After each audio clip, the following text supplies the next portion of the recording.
Hey, everybody, welcome to the Onyx Path Twitch, where today we have gathered for a brand new session of The World Below. We're going to get into that momentarily, but before we do, I have a little bit of uh, bookkeeping business to attend to. First and foremost, um, I'm not sure I've even been on the channel yet this year, so Happy New Year, folks. Glad to see that you all made it to 2025. Looking forward to a wonderful and glorious time in the months to come. Secondly, speaking of it being a new year, the New Year New Game sale is up over at Drive Through RPG. This gives you an opportunity to get core books, jump starts, ash cans, all that jazz, up to 40% off. I've thrown the link in the chat. Um, Perfect time to go grab some books. If you haven't enjoyed The World Below yet, I believe the ash can is among those things that are on sale. And then Why do they call it an ash can? I can't be the only one wondering that. well, ashcan is a term that initially got its beginnings, I believe, in the comic book industry. And what it was you would create these little 8-10 page disposable books that would serve as a copyright for your character. And they were designed to be printed, sent off to the Library of Congress, and then most of them wound up getting torched, hence the name ashcan. They were literally just consumable, burnable material to prove that you came up with a comic book character. And then those started to get value. They sort of got folded into the zine movement. And, fast forward, now here we are, ashcan. Thank you for So, that. no problem. And you That's folks can get one.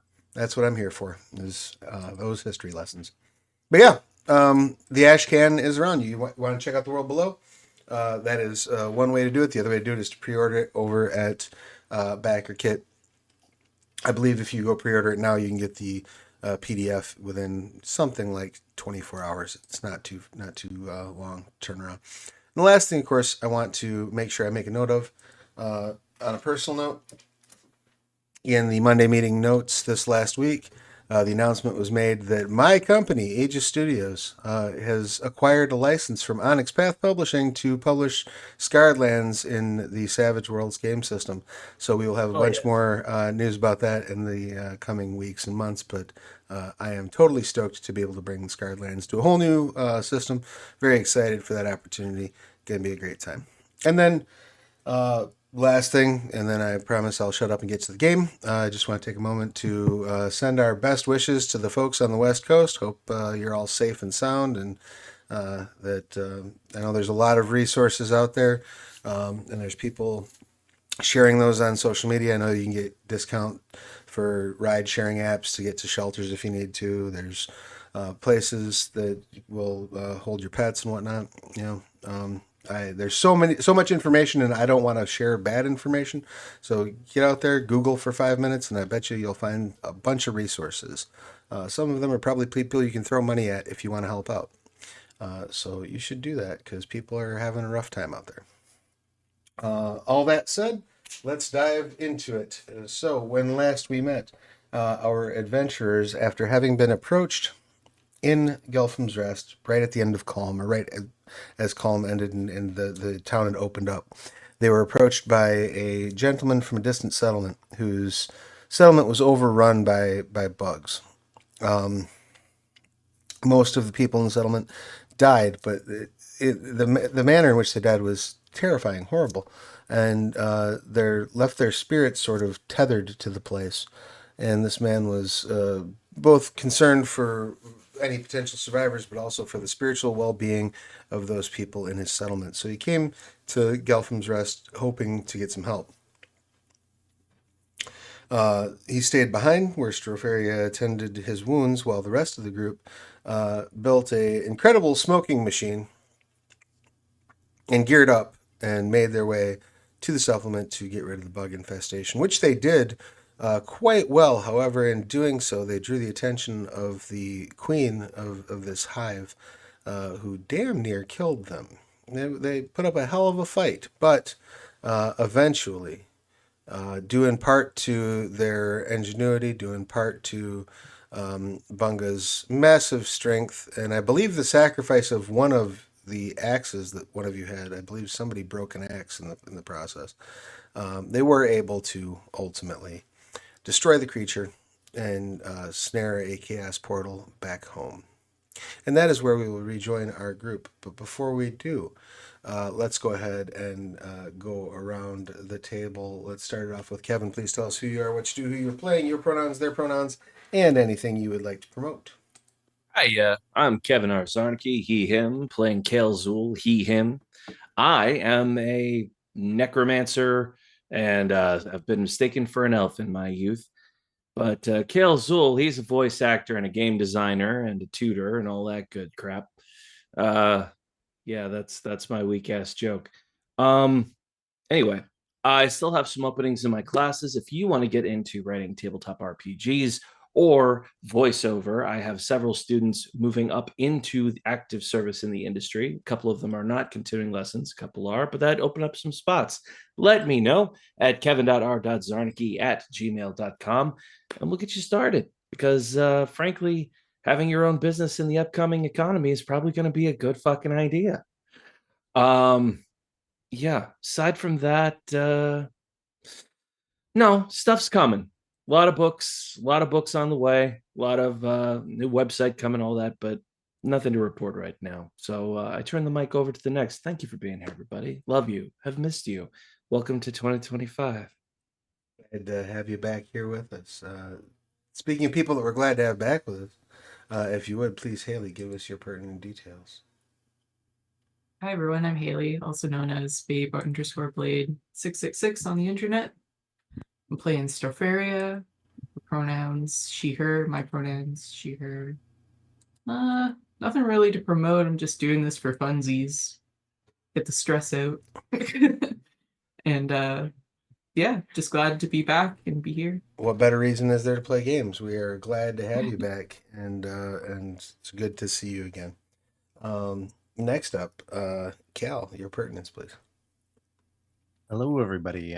My name is Cal. I'm usually Neo Cal on any social media, although it's pretty much just TikTok and Blue Sky and Steam. If you want to hunt, Rubbing your Canadian privilege in our faces because our TikTok is getting taken away next week.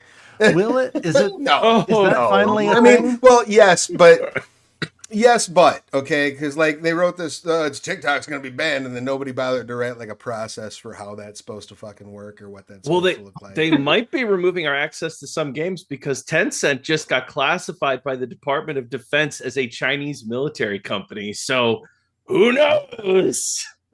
Well, but they own like 1/3 of all media. That's not a good thing, but we've never been able to make money. We've never been able to make money like where there's no partnership on Instagram or TikTok or any of that. So like Canadian like content creators have never been able to monetize TikTok. So it's like, oh really? Yeah, that's wild. Yeah. It must be in any way, so strange. Not their little store or their like advertising. It must be so weird to live in a country where your government like cares about and protects you. It's bizarre. Wild. I try to imagine it. That gay luxury space communism y'all got going on.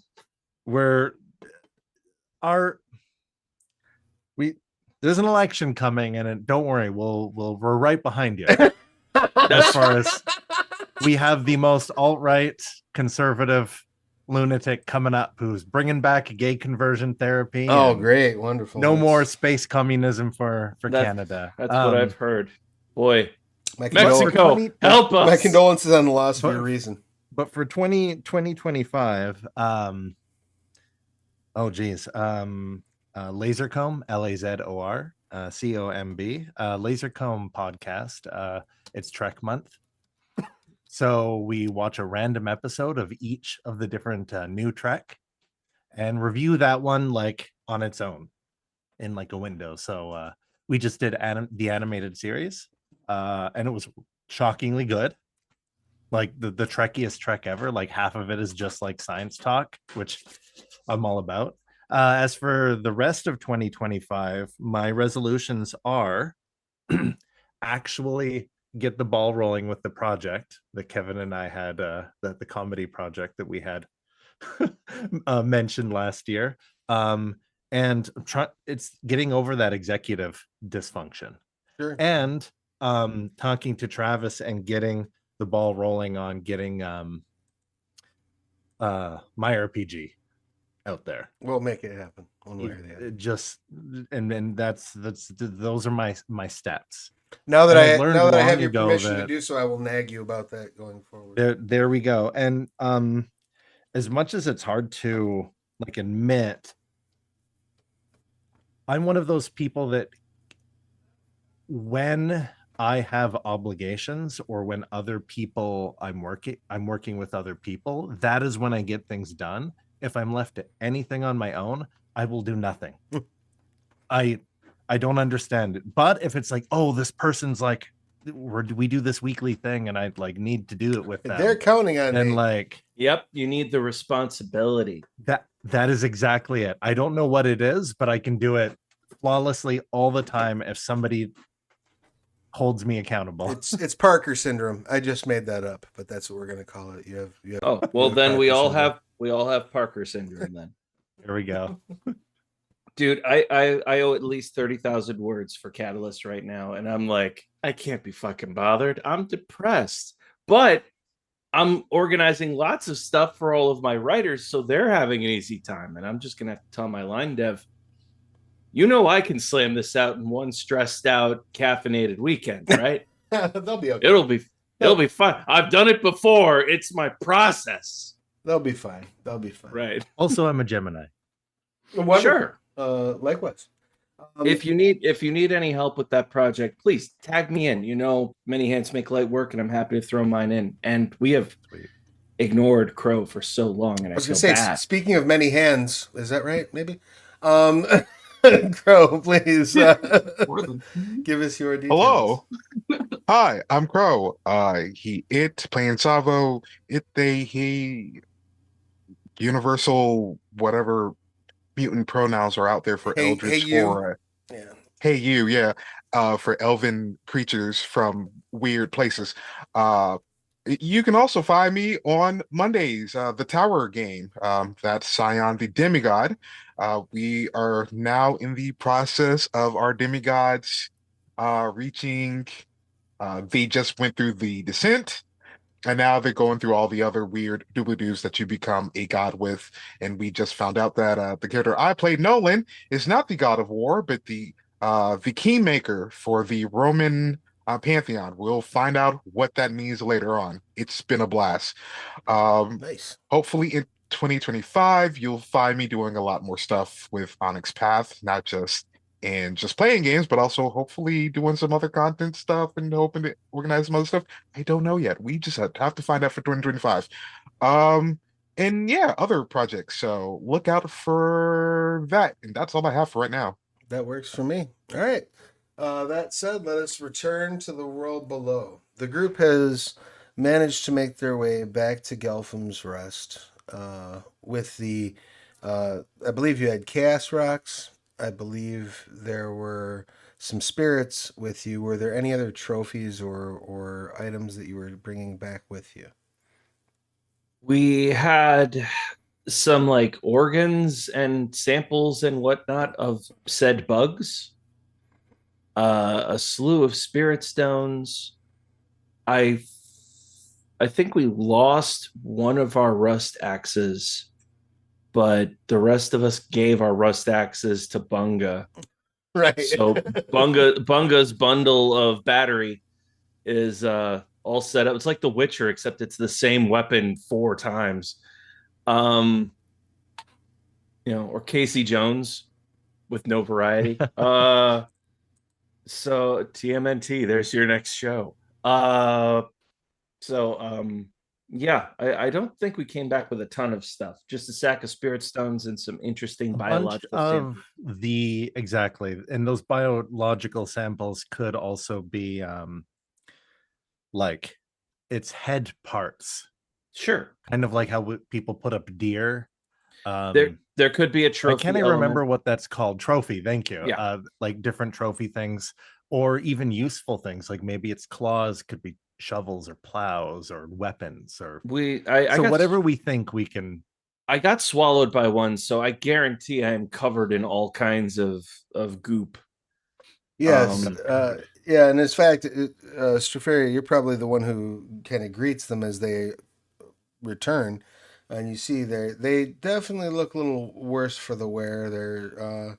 I know that Kelzul got swallowed. I think Savo got thrown around like a rag doll a couple times. Um, M got, I I got think to ride it. you did get to ride it. I Yeah. think M got sprayed with goo and blood and all sorts of stuff. Oh my Um, gosh. so yeah, I think Bunga's the only one that doesn't look horrendously uncomfortable at this point. boys are back in town. Boys.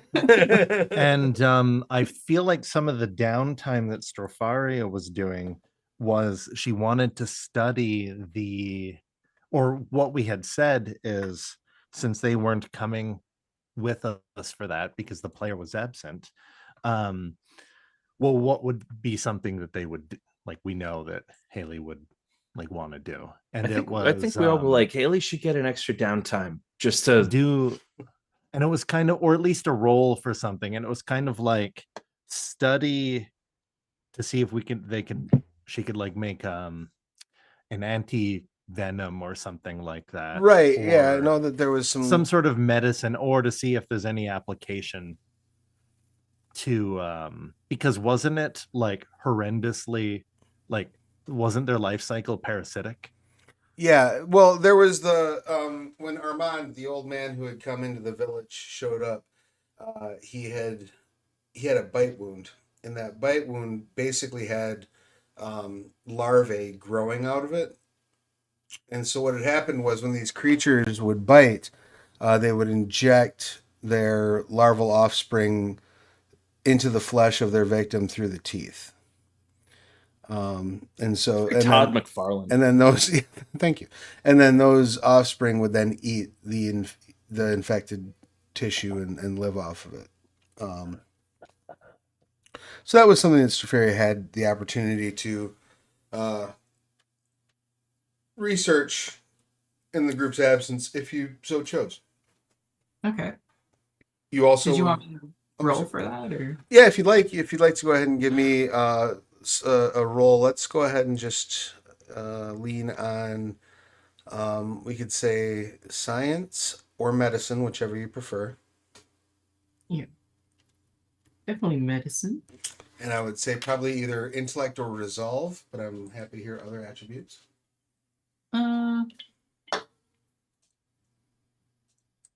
Yeah, either of those work. They're the same, so. All right. And then I'll give you an enhancement of 1 just for the equipment that you have, having the access to the raw samples and specifically to Armand's fresh wound. Okay. Ooh, 2 10s and a 9. All right, excellent. So that's 5 hits off the dice plus an additional hit from your enhancement. It comes out to 6. There's no real complication here, so you're really just kind of rolling to figure out what you can learn. I will say that it'll probably take you 4 hits to come up with an antidote, a mixture of herbs and actually some of the crushed up body of one of these creatures that you can then apply as like a balm to an area where the creature is attacking that will cause them to withdraw from the wound. And then with the extra 2 hits, I would let you create, I would say, maybe set that up so that you can create like an inoculant, maybe a mushroom based treatment that you could sprinkle onto someone's food that would briefly inoculate them against the creature, 24 hours type of thing. That any bites would just automatically run from. Okay. So So as they come in, I'll just like, I'll call some people over for help and get them set up so that I can treat them okay. and inspect them for any like wounds that I can put the salve on and stuff. Sure. You look them over, and correct me if I'm wrong. None of you are actually wounded at this point, correct? No. Amazingly not. Okay. Yeah, you look them I over. see. I came out of that bug like Tommy Lee Jones in MIB. Like, how are you okay? Yeah, you look them over, and surprisingly, I mean, they certainly look like they've had a rough day, but none of them are actually wounded, thankfully. So, Wow. You guys are lucky. I was prepared for the worst. You and me both. Ow. Is there anything else I can do for you? Anything to comfort you? How Do you is? have? Oh, go ahead, please. Oh, I was just gonna say if you had something to make me not remember that that one spoke to a bunch of spirits that got eaten by the thing that ate him. That also, Mr. Fair, it feels like I haven't seen you in 4 months. It's been a while. Yeah. Holy. Unfortunately, I don't have a salve for that. Long-term goal, Crow. Hmm. Okay. How is Armand? He's doing better. I figured out a way to get those eggs out of him, and he's making a full recovery. So We do have some of the grub samples. I'd like to understand how exactly they consume and hold the souls of the living. This is blasphemous. really sounds like your department, but anything I can help with, um, I can try. I must prepare myself to endure the sole refugees of that town. Excuse me, everyone. Um, Question. The Salvo's part of like a caravan sort of background in hunting. Would he have ever come across something or heard of something like this before? something like this in the sense of like a bug that's connected to that acts as like a spiritual anchor. Yeah, if not even a bug, something similar. Anything similar to Something that? close. Sure. Yeah. Why don't you go ahead and drop me a? I would let you do culture. I would let you do esoterica, whichever one of those you prefer. And I would say that would probably be intellect or resolve. Okay.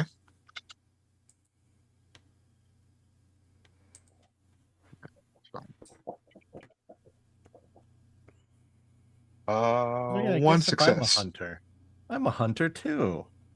Yeah. Yeah, if you want to make What that did you roll end as up well. rolling?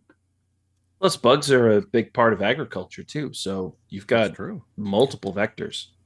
Yeah, I'm Actually, a it's farmer. 10, so What two did successes. Okay, what excellent. did what was the pool for that? Excuse me. Did you go with esoterica or culture? Sabo.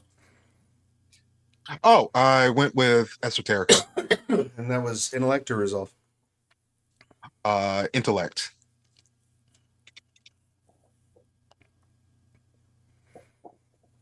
Here we go. So intellect Okay. and Esoterica. Okay, so one die. Or can I go You could go resolve culture culture? if you wanted to. Oh, that moves it to 5. Although it is funny rolling 1 to see if he remembers. Also 2. Okay. So you're taking this from two different perspectives. Savo is thinking about the cultural, or Savo is thinking about like the strange and unusual, more mystic aspects of perhaps what may have been encountered in the past.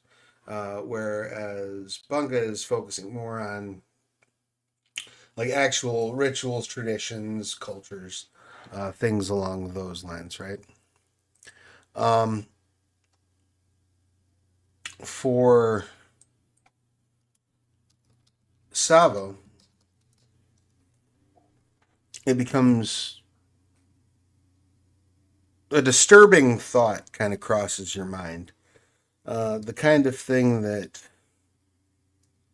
you might not want to speak out loud for fear of making it come true.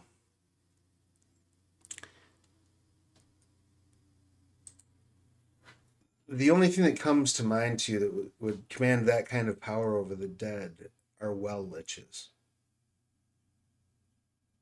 Oh, I right. knew it. And that being said, Bunga, as you think back on it, you know that there are some connections between the funerary rites of the Vrat and their and the act of binding spirits. And you know that in some cases the Vrat would perform rituals to bind the spirits of the dead to a rotting corpse, causing it to pilot that corpse about until it could no longer function completely. It would just fall apart.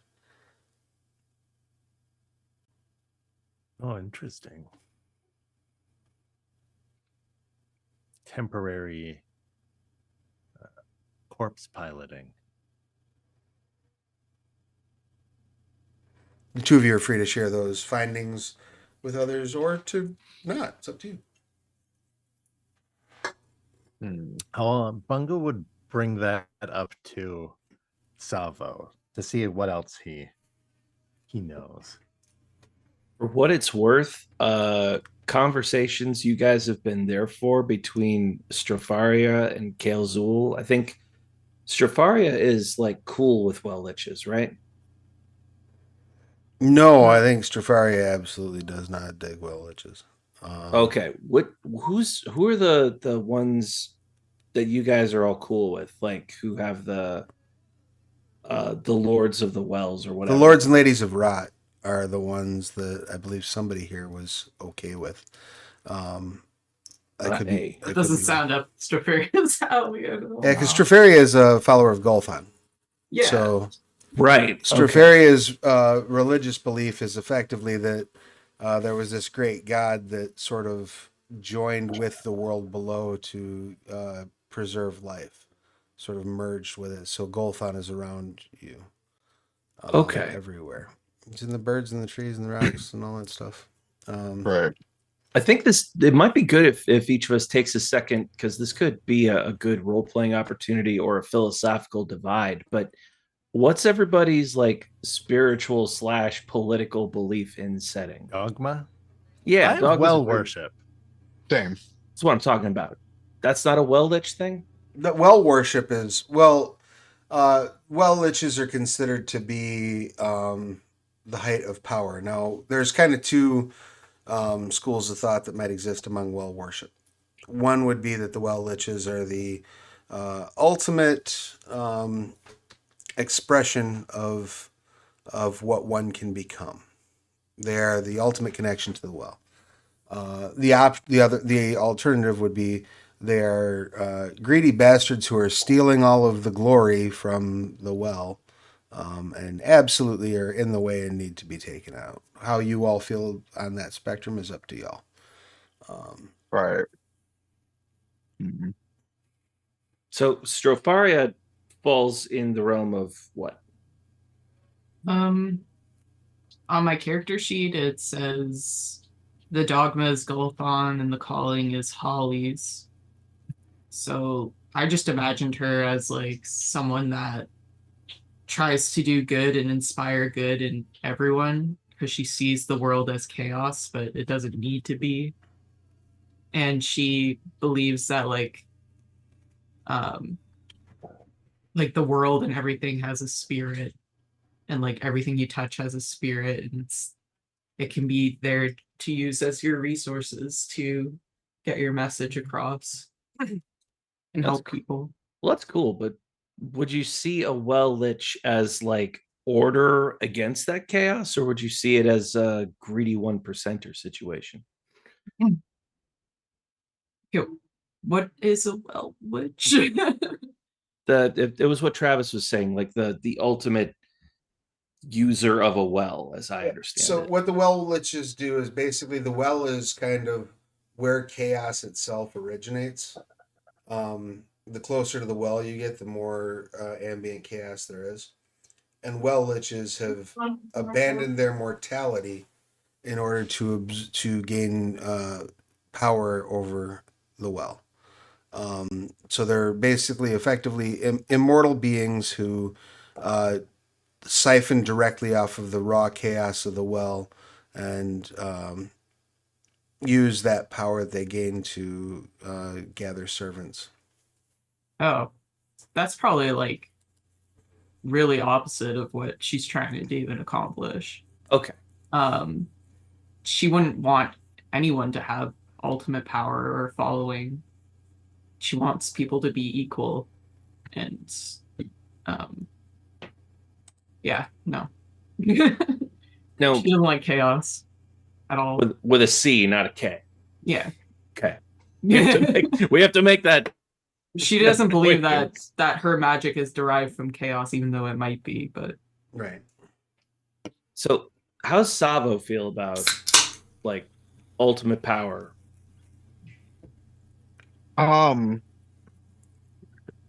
It's complicated because like where he comes from with them, it's kind of they adapt to they don't the word infiltrate is kind of wrong. They don't infiltrate. What they do is they blend into a lot of the cultures to the point that like they might even siphon off it just to blend in, just to integrate themselves into things. When it comes to like power, they probably would not be against it. It's more of a neutral thing for them because to them, changing, becoming immortal, or changing mortality to them is just like, yeah, that's Tuesday. That's Bob. Bob is now a werewolf, whatever a werewolf would be in this world. Like to them, this is nothing. However, a well lich bumping into their shit, however, that's something totally different because you're interfering with my stuff. But you being a well lich, not necessarily a thing they would be against. So I think he'd be neutral, although with this thing, he'd be a little bit more concerned. It's complicated. No, it makes sense. It's a case by case adaptational thing, more biased on your individual experience. Right. Right. And what about Bunga? Yeah. I don't think he's smart enough to have thought about it that far. Magic, good. Closer you are to the well, the more magic people have. Because he's not really he's never attempted to dabble or Right. or use it. That's for like smart folks or special folks. And he's just like a hunter and like a farmer. Special. But he's never like deep dived into like to him where well liches are like vampires or werewolves. Like maybe not even real. Right. Like scary. And maybe that like mortals can't even like achieve that far. It's kind of like a pipe dream, or you become like a djinn, right? And then you're like trapped to do like the well's bidding and you're not really yourself. Some like fringe idea off that until he actually like possibly like meets something that proves him otherwise. That is a pretty cool theory, though. Like I like that.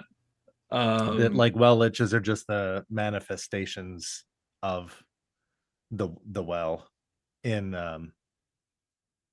like corporeal form. That's pretty cool, man. Like that was accidentally cooler than I would throw that. I would throw that in an expansion book. Like that's legit. Yeah. We need to ask if they have a hive mind. That would prove it. Yeah. Are we not puppets of the well? Does the fish serve the stream? Speaking for myself, accidental philosopher. I mean, our session 0, I wrote "Eat the Lich" on on my character sheet. Literally, nobody should have that much power, and nobody should bind the souls of the dead. I am 100% against the enslavement of a soul. So the fact that these things held these spirits as prisoner, I take as I wouldn't say my character has religion, but he has spiritual philosophy and ethos, and this is its absolute horrific opposite.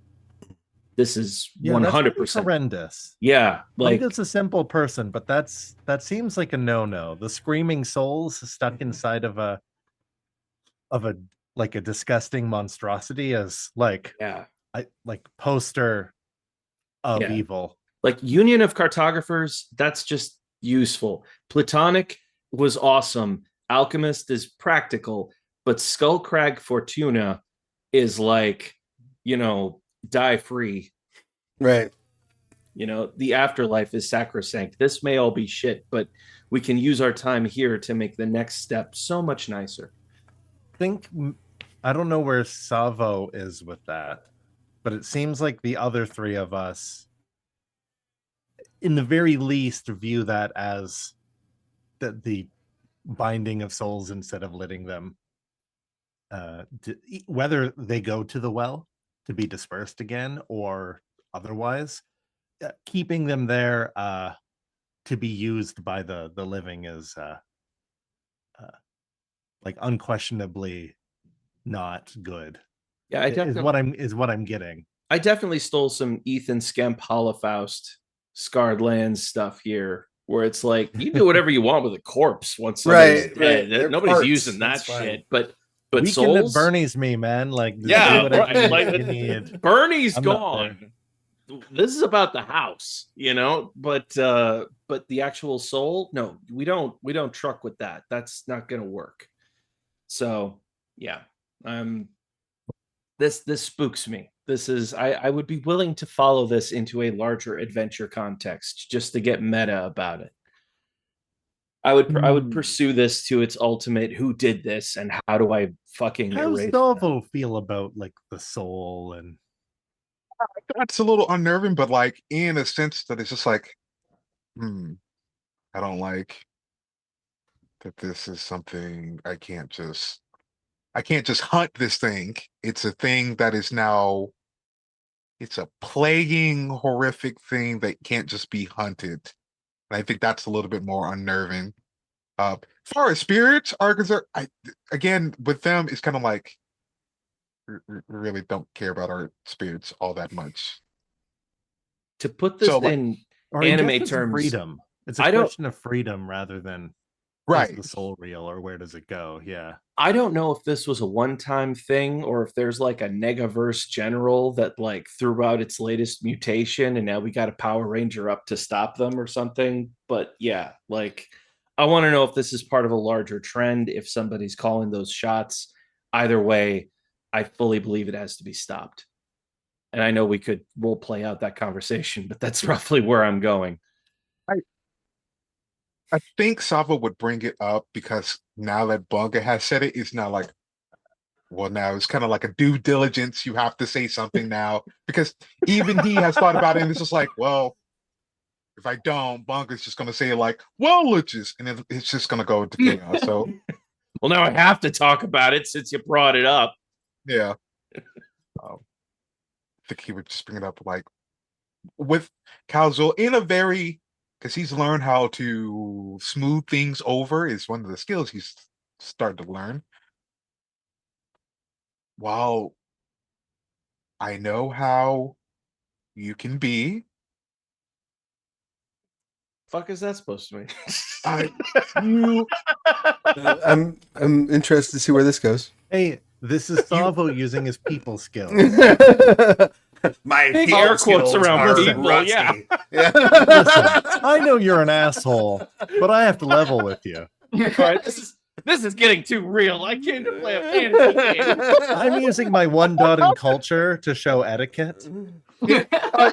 He's even taking out like a note card parchment. Like, okay, I'm getting this down. Oh, that's funny. You've step one, nicety. Right. You are looking well today. Looks up Step from his two, tomb. Is this small an talk. intervention? Actually, yeah, kind of. It's just like, okay, to start, you literally got eaten by a bug. I was swallowed by a bug. I wasn't eaten by a bug. I'm still here. The kids call that boring, but that's beside the point. The point is that you're literally inside a bug. This seems to be a trend with you. Not the bug, but like when it comes to spirits, you kind of want to be a spirit sometimes, it seems from my angle. Oh, that's an inevitability. I'm not in any rush, but we'll all be in. I gesture at the mausoleum I've been working on. We'll all be here eventually. You just want to just take like a second parchment card out, just in case he says inevitability, and I'm not trying to rush. And he just shows you like tick marks. I appreciate the amount of thought you've put into this before approaching me. Turns away from the mausoleum, sits very straight backed. You have my undivided attention and an open mind. Please. Takes out another card from Bunga's, like from the back of Bunga's hair. Like you don't even know how he's done this. Taking out like a third one. Okay, I wasn't expecting that. So this may be the work of not necessarily the well, but liches. The Eyes shadow, tiny ghost lights mote. he puts back the parchment, takes out like a fourth one from like Bunga's like boot for some reason. Am I your backpack? Sorry, I don't have any more pockets. So what I'm suggesting, while we could pursue it, I'm hoping that you proceed with your caution of not trying to become one of the screaming souls that we have to come and rescue. Oh wait, I don't have this written down. We do care about you. I didn't have that written down. I appreciate your concern. If it would give you peace of mind, I can exercise more direct caution. Right. Well, you just squishy. That's what the concern is. Squishier than Stofaria. Is she squishy? She's literally a mushroom. Not that squishy. Come on. Keeps thoughts to self. He's taking out like another like tick mark with Stofaria's numbers on there and just points at it. I need you to explain what those numbers mean. The number of times I've almost had to come back and be like, yeah, we might have to bury them. That's kind of the tick marks. Oh,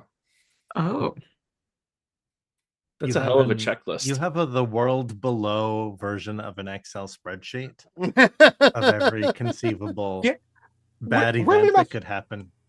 Yeah, some was very like A graph organized paper.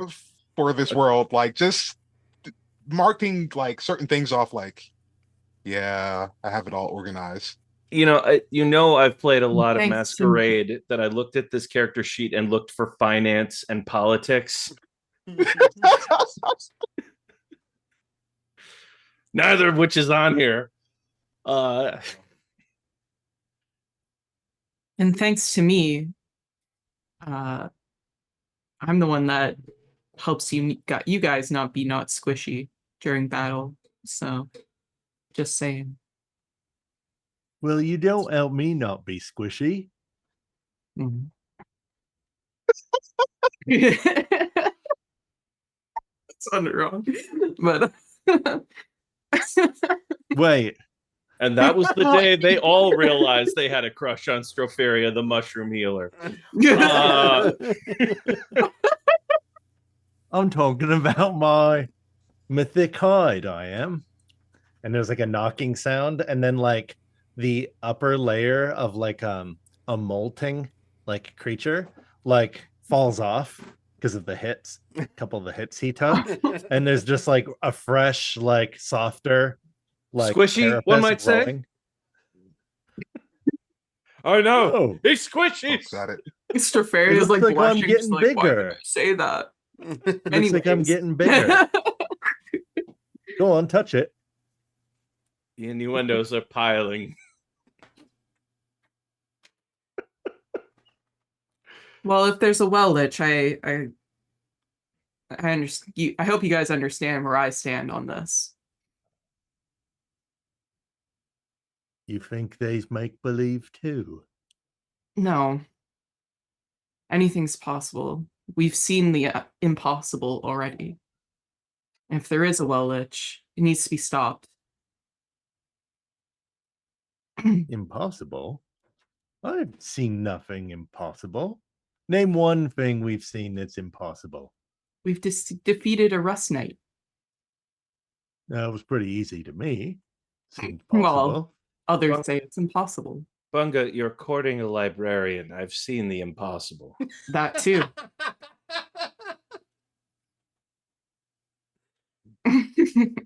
Well, what's that supposed to mean? Just that a pats you on the joke? shoulder and says, But- it's okay, buddy. Hand on his squishy shoulder. It means truly anything can happen. Hmm. So if they is real, you think maybe they're evil? Absolutely. Of course they're evil. I think any appetite that grows that results in the starvation of others is inherently evil. Yes. Says, for what it's worth, putting aside the is it good, is it evil thing, the idea that parasites created by well liches are making it this far skyward is probably a problem.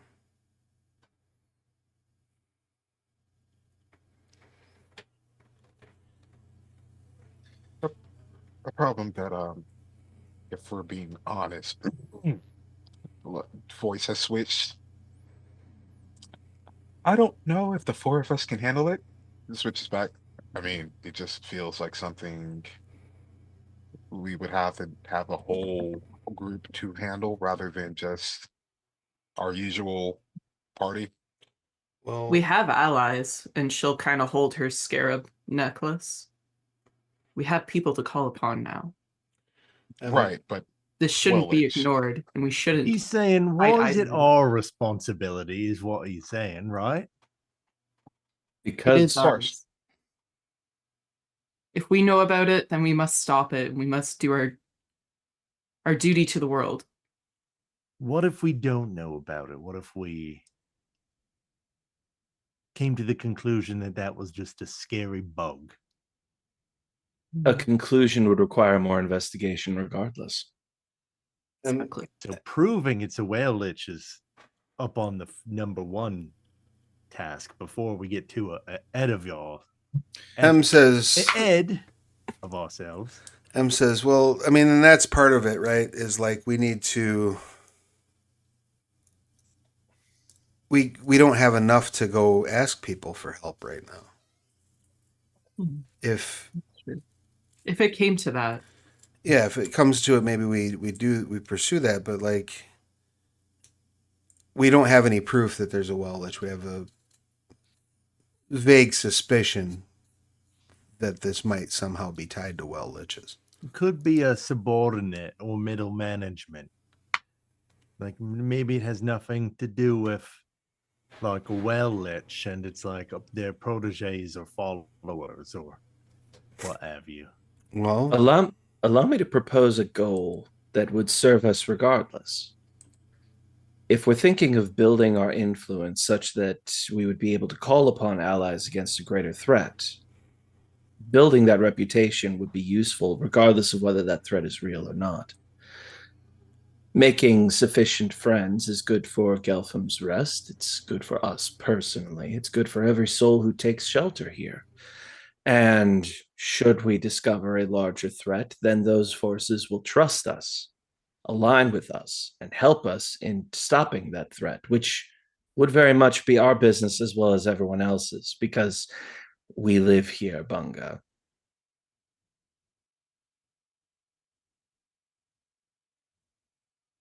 So for And the the moment, rest of them live here too. so for the moment at least, I think our immediate objective would be good relations with other nearby settlements, not only in terms of the practicality of our trade, but our trustworthiness. That appeals to, looks over at Stropharia, bringing order, bringing calm, bringing safety and comfort. That appeals to, looks over at Crow, free travel, the freedom to go where one will and explore different philosophies. And the freedom, looks over at Bunga, to tend a garden and have a good life. To say nothing of the life beyond that I support. Or the ability to safely move where one will and explore. And that's me looking over at M. help M, thank M. you. This serves every philosophy of benevolence in the world below. I think that serves all of us and all of our neighbors. So, thoughts? I'm with you. Tim says, so what does that mean? Like, I understand the philosophy there, but what does that mean for us in terms of actionability? Are we going to try to investigate where these bugs came from, or are we going to focus on community building for now and hope nothing pops up in the meantime? I think we can do both. Establishing better relationships with nearby settlements, branching out from there, means that we can investigate while we're at these locations.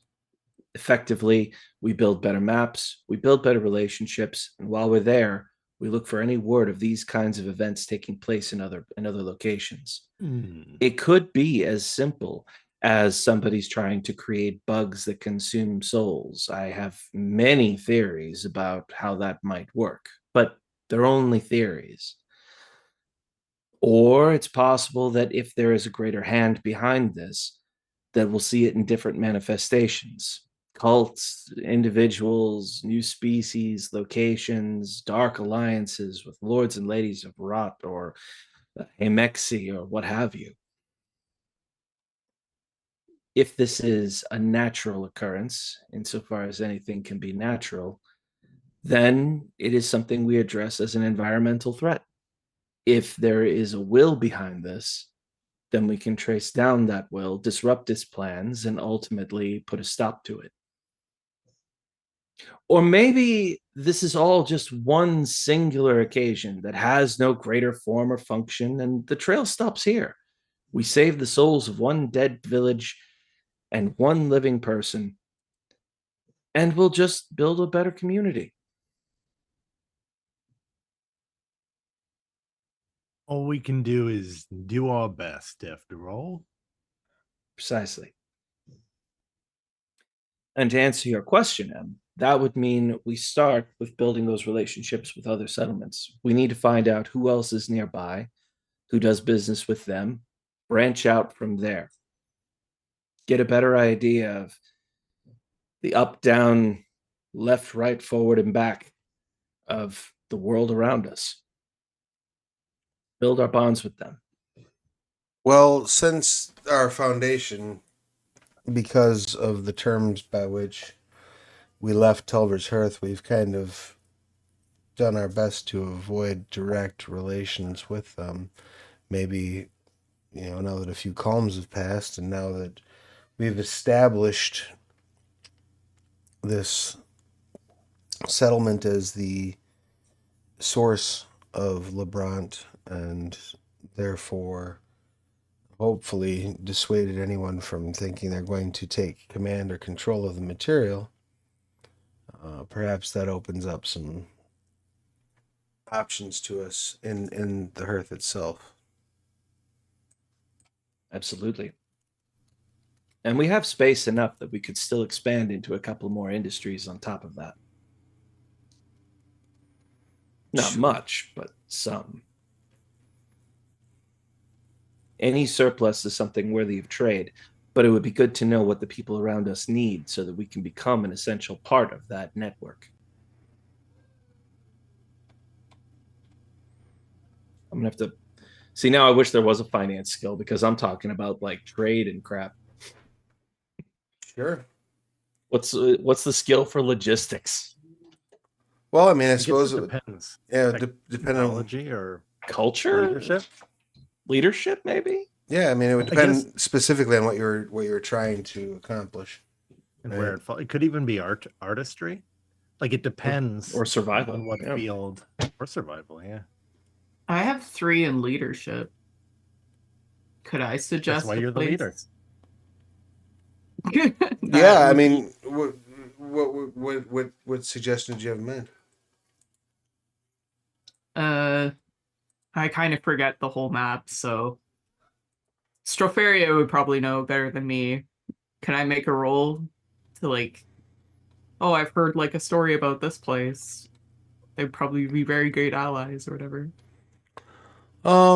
Sure, you could roll.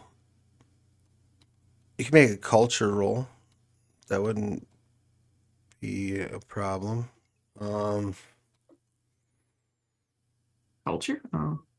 I would say culture and cunning, or culture and intellect. You could roll leadership, intellect, I guess, in terms of like other command structures you might be aware of, or hierarchies that you might be aware of. So I would allow that. Yeah, go ahead and give me a leadership intellect roll. Okay. Give it a go.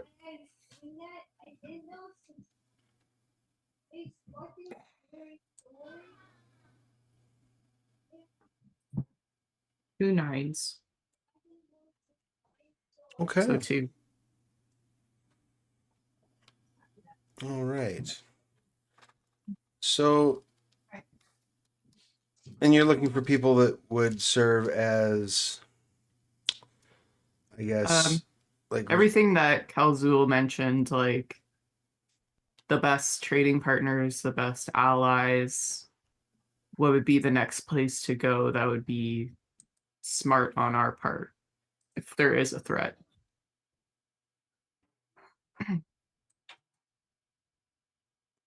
Sure. There are a couple of places skyward of where you're at that might be able to, you might be able to benefit from a relationship with, and they may be a bit more compelled to assist you in preventing the void from spreading. That's true. We would act as a natural buffer zone, so it'd be in their interest to help us. Right. Yeah. And you're particularly aware of the settlement known as Fortress. Fortress is settlement of warriors and killers. They are one of the largest skyward settlements, just where the copper and tin strata merge. They happily well themselves in, sending out foraging parties for claws, mandibles, hard minerals to arm their settlement even further.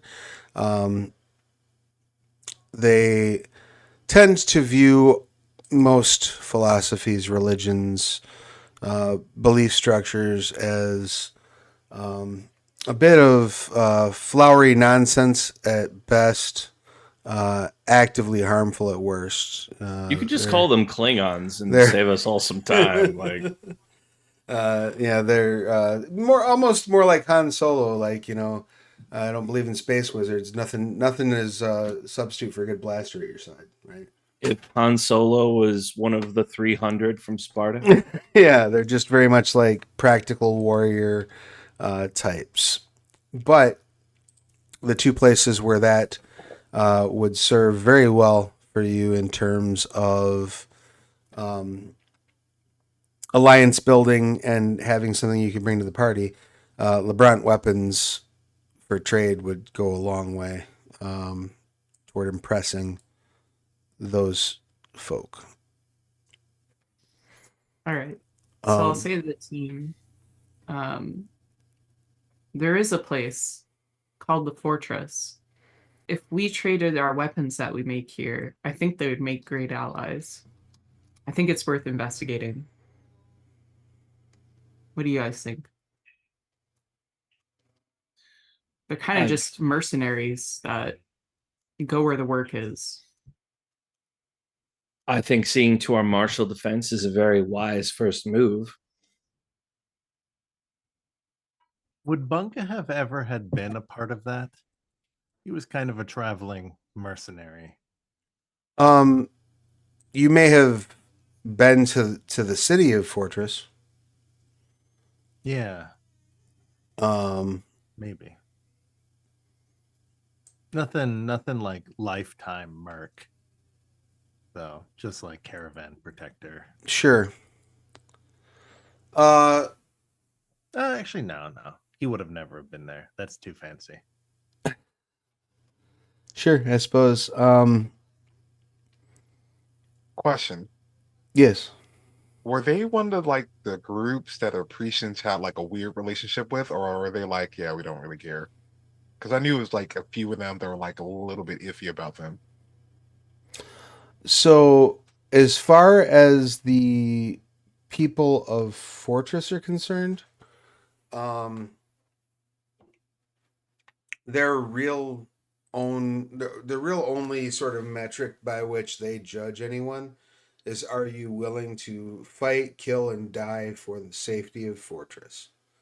Um, No. so they're anybody who's willing to walk in, pick up a sword, and defend the place is welcome. Okay.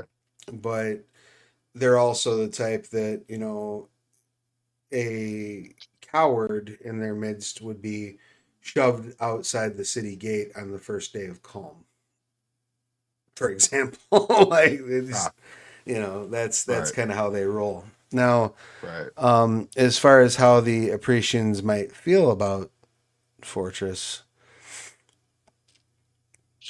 I don't think there's anything that specifically um,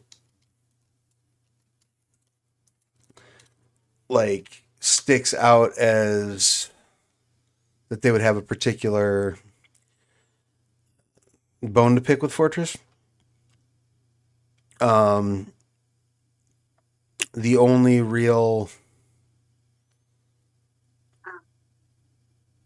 I guess, sticking point they might have with Fortress, or source of discomfort the Apprecians may have with Fortress, is that because it is such a insular and tight knit community, it's virtually impossible to insinuate yourself in without drawing some attention to yourself. Right. Okay.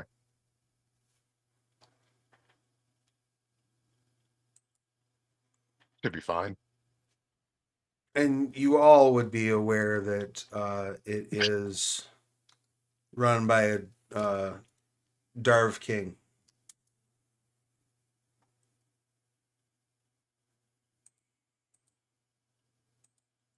So, what do you guys think? Is that a good place to start? I'm for it. Should be the easiest. Why? Crap with notes and names that I am. What's the name of our blacksmith who invented the LeBron? Ethlana.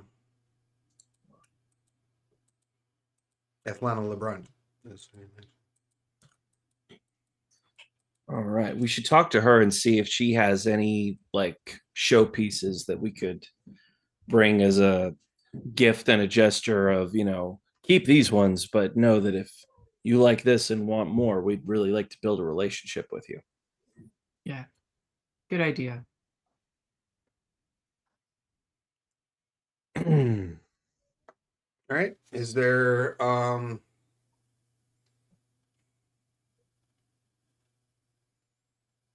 anything in particular that you would like to showcase with that? Any particular items you'd like Ethlana to knock together for that? Do we know if there's a favored weapon type that Fortress has? Are they Spatha types, or do they like kukri or spears, big shields? They What's their they deal? tend to lean on warhammers and the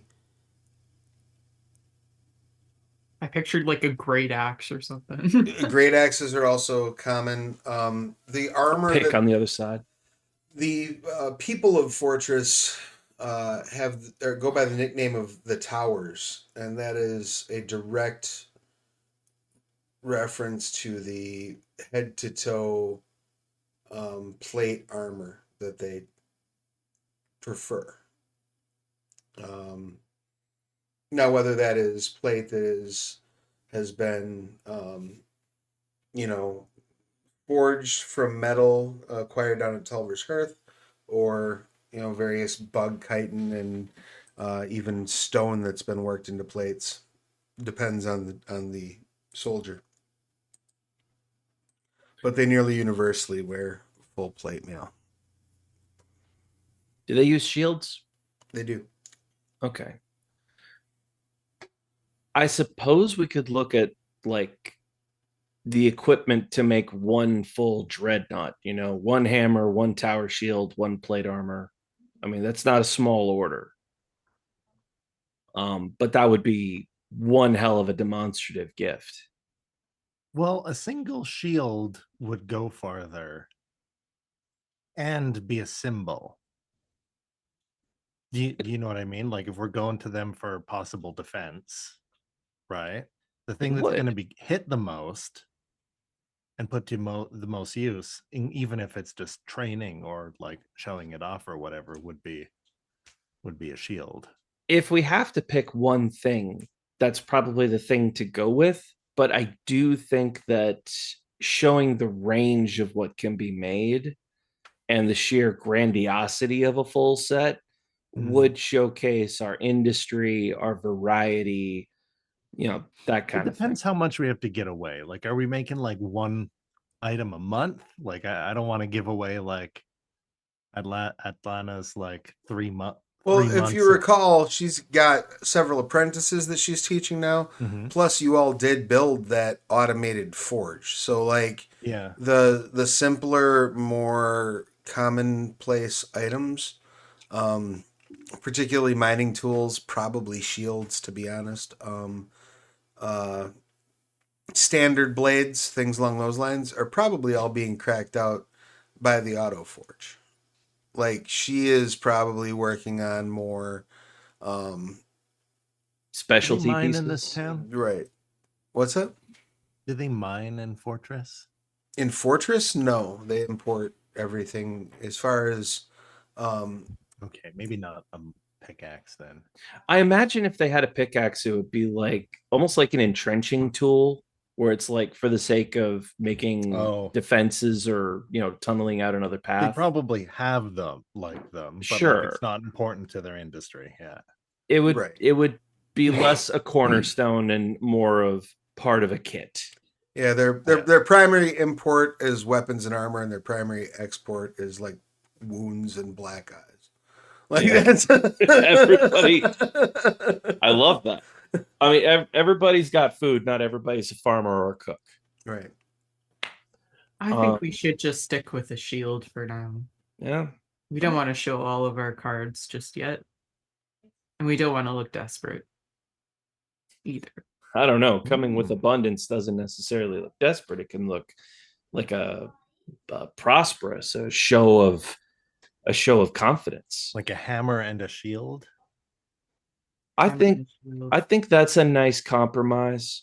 It shows offense. Maybe we and could defense. give the armor once the deal is done. Well, and that's true. I mean, there's enough here. There's routine trade goods going out. So I mean, if you wanted to take 5 hammers and shields, 10 hammers and shields, you could do so. It's just a matter of, at this point, you'd probably need a couple of weeks for Atlanta to pull everything together, but then also, how much do you want to carry and how do you want to get it there? You get much over a shield and a hammer per person, and now you're going to start looking at needing a cart. Now you could shorten your trip with, by using chaos portals, taking jumps, as long as that doesn't go sideways on you. Incidentally, is there a way for the spirits of the dead to help with like portal cartography or anything like that? Not really, no. They're most of the time, in the absence of like a necromancer to guide them. I believe spirits of the dead tend to be a little bit more confused, frightened, and not particularly, I guess, cogent. More reactive than active, if that makes sense. Totally fair. Um, This is not a Wraith Underworld situation. Not at all. No. You know, and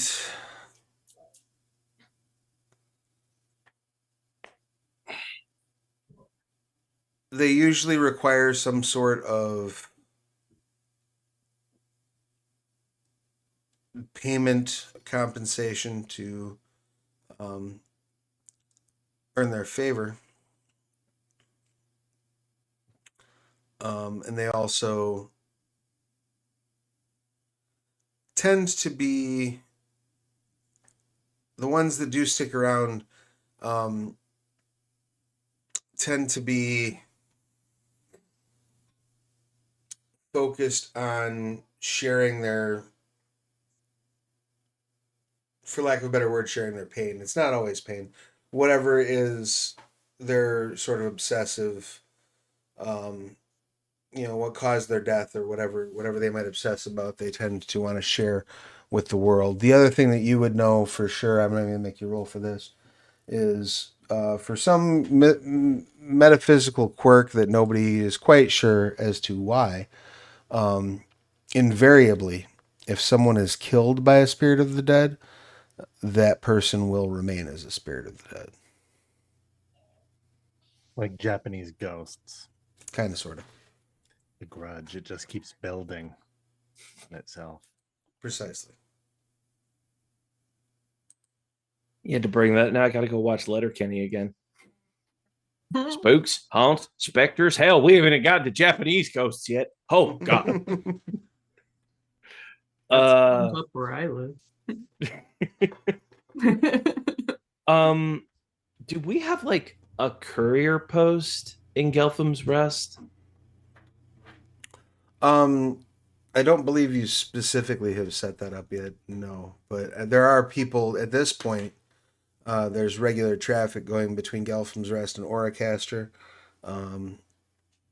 It's really the only place that you have like consistent trade routes going to. Easy. There's probably a lot of people that are moving back and forth between Gelpham's Rest and Telver's Hearth just because of proximity, but there's no like official trade relationship between the two places. So maybe setting that up can be on the. No, I'm getting. Don't want to commit to too much stuff. I feel like a good downtime activity next calm might be setting up a more formal like communications system. If we're gonna try to network with a lot of people, communications is the lifeblood of that. And since we're stuck at home on the long rainy days, that's the good time to exactly organize that. Yeah, this is making a list for you later. Can't waste the non-calm moments by sitting at home. Exactly. That's how I feel every time it doesn't rain here. Come on, I'm walking outside, even if it's for 5 minutes. Well, speaking of non-calm things, one thing that Straferia would be aware of with regards to Fortress is they have every year at the end of Calm they have what is known as the Gauntlet, and the idea of the Fortress Gauntlet is basically sending out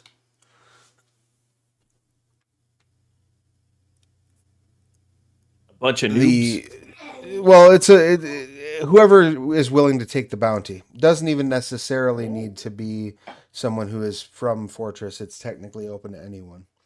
But whoever brings back the mightiest, most intact trophy before Calm begins is guaranteed a habitat, a bed, and as many lovers as they can count for the next 5 seasons. Wait. As in they're given permission, or they're given? I have questions. Don't tell Bunga about this, because the first half he would be really interested in. Sure.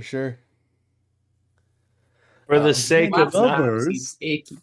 for the sake of not being creepy, we could say that maybe Fortress has like a guild of I'm seriously A looking harem for a guild. partner. Sure. Yeah, like I signed up for this. Or Oh, maybe it's Companions Guild.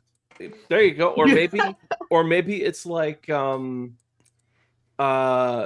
it's It's like actually just cats. It's a cat cafe. It could also, and you get to go there for free. I mean, it could could- also be as simple as the fact that a culture that's based entirely on who's the biggest badass, you'll have people lining up to bask in your badassery. Wait a second. Is Fortress that place where you get to live like a king if you bring back a trophy? I say as I'm dragging the head of that bug. I mean, I was gonna say like the Yatja in the expanded Predator universe. You know, you bring back the most skulls. It's not that you are given a lover; it's that a lover will go, "Nice skulls." Right. There's a I see that closet. the spines are attached. You know your craft. And so clean. Oddly clean too. Precisely that. That reminds me of like a gym bro. They think they're gonna get all the girls by getting all jacked. But really, you It's just usually get just all the guys being like, other wow, bros. dude." That's great. Oh, that's a whole. Anyways, Bunga, you would love it. Well, I've rarely seen a plot hook dangled so shiny in the pond. That is, I smell adventure, lads. That's so clear. We have to take it. Before we go on this obvious, wonderful plot hook, that is entirely a compliment, Travis. I'm just giving you options to get clout there. That's all. yeah. If before we go, I would like to send missives, whatever, letters, to the Union of Cartographers. Okay. And I'd like to send one back to Skullcrag. Union of Cartographers, I'd like to offer some kind of trade so that we can have a major update of our local maps, and to let them know that we are more than willing to trade some supplies. Goodness knows the Union of Cartographers could certainly use some Lebrant picks and what have you. We can upgrade our cradle maps and what have you, and we can I always forget about guild stuff. If anyone's known, if We're in the anyone same would be guild, familiar, Yeah. if anyone would be familiar with mutations of known bugs or newer species, it might be the kitchen. That's Yeah. a good point. And if we're just kind of looking for info as we're doing everything else, being like, hey, found this soul parasite bug. What's the deal with that? I'm still surprised Can I that eat it? there's a dawn calling and dialectic contact, but not union but not guild contacts. That one actually makes the most sense to me. Well, it's like a given. It's like you're in it. It doesn't need to be contacts, is what I think I'm Yeah, trying to say. it It's makes just sense. kind of like you're It is by its definition an organization that you belong to. Right. Well, I tell you what then, in that case, unless you get kicked out. we are at about the hour and a half mark. So what I'd like to do is let's go ahead and take 5 for biological and technological needs. When we return, we'll handle out all of these various, like, you're going to reach out to X, Y, and Z persons and then decide whether or not you all are going to go on a hunt for the gauntlet or if you're going to try something else. And if you're watching live, just hang out. We'll be back momentarily. If you're watching in VOD, just hit fast forward so you see our pretty faces again. We'll be back soon.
Hello, everyone. Welcome back to the Onyx Path Twitch.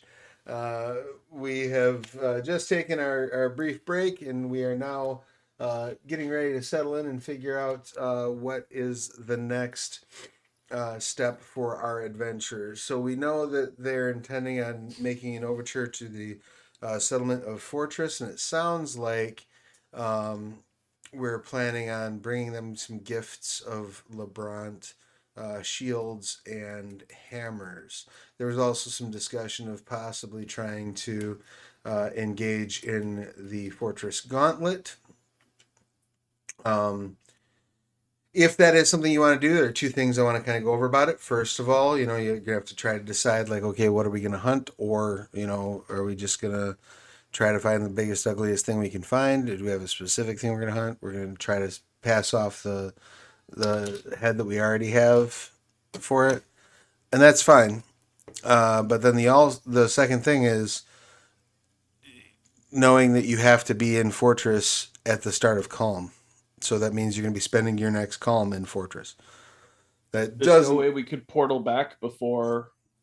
You can't portal from settlement to settlement during Calm, generally speaking. Well, like right before call.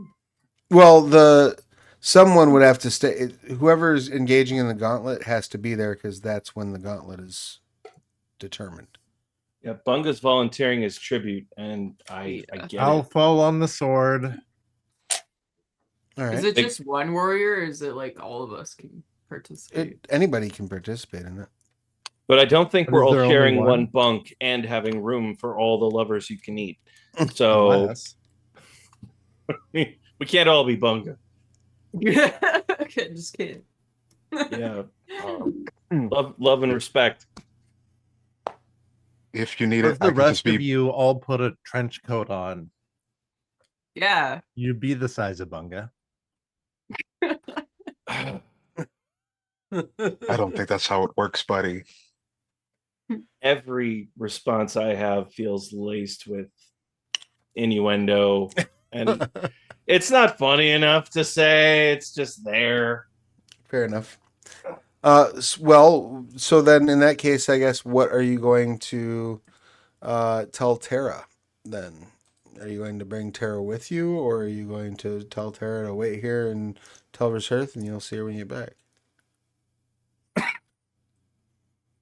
You are absolutely muted, which is okay. Bunga doesn't actually know about this yet.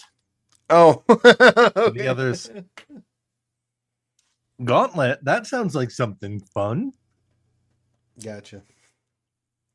Oh, do I have to tell them still?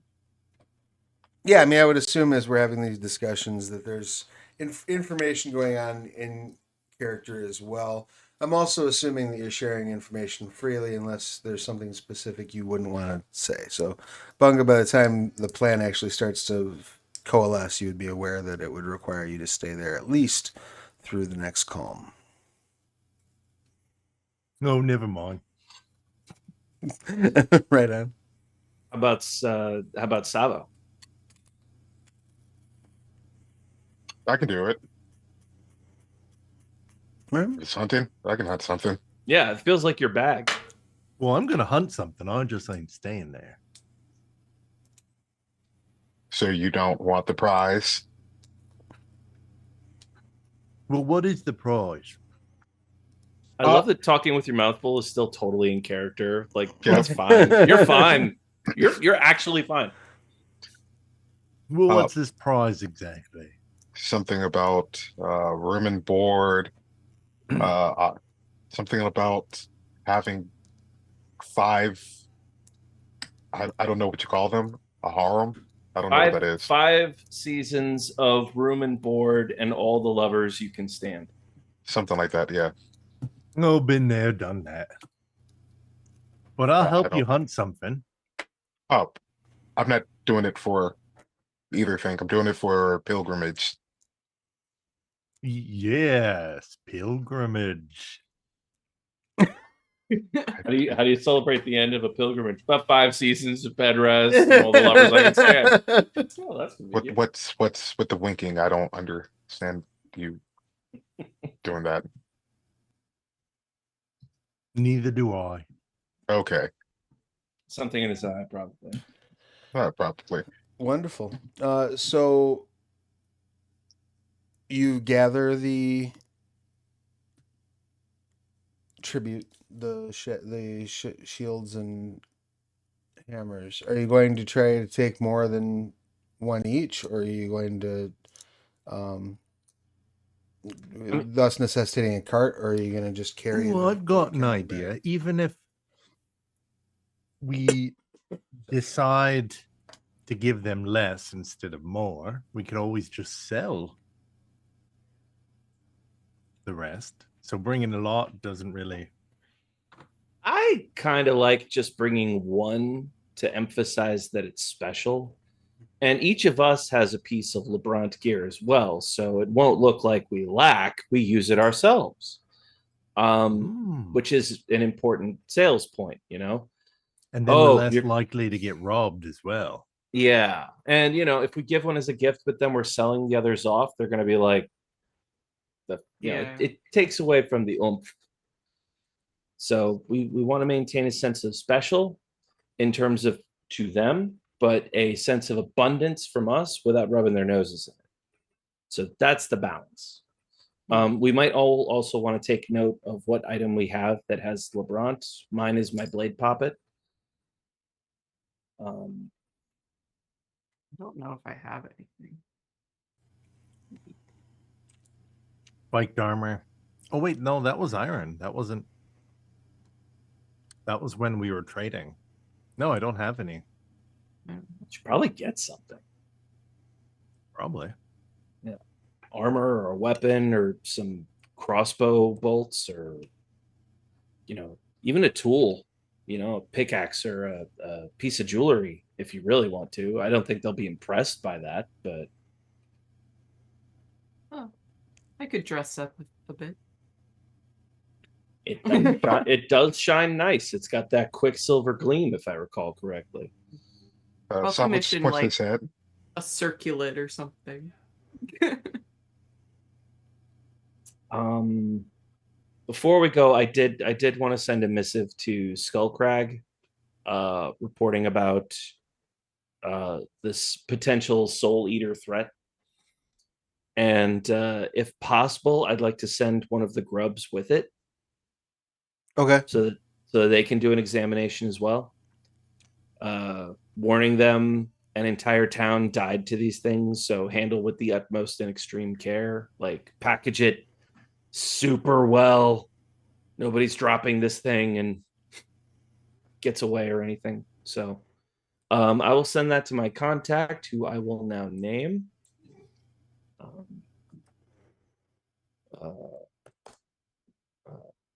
Doran Kath, we'll say. All right. And we'll say he was like a classmate or compatriot or whatever when we were coming up. Just be like, you know, setting up Gelphim's rest, building a great big mausoleum. Hope you're doing well. Hope death finds you well when it does. Check this shit out because it could be the end of everything we believe in. So on. And what was the name again? Doran Kath. Let me copy that and paste it in the chat for you. Okay, cool. Thank you. Do we have another one we could show, like, the people that we're going to? Fortress? I'm gonna assume that you were able to save a handful of them. So you used some of them to create the various antivenoms and stuff. But yeah, you probably have. You could have a couple of them. You could have enough to bring one with. Yeah, we'll take one too. All right. Are you ready? I think so. We could bring other trade goods if we have any. I just don't think it should be LeBron. So if anybody can think of anything. No. What else do we have? We got mushrooms.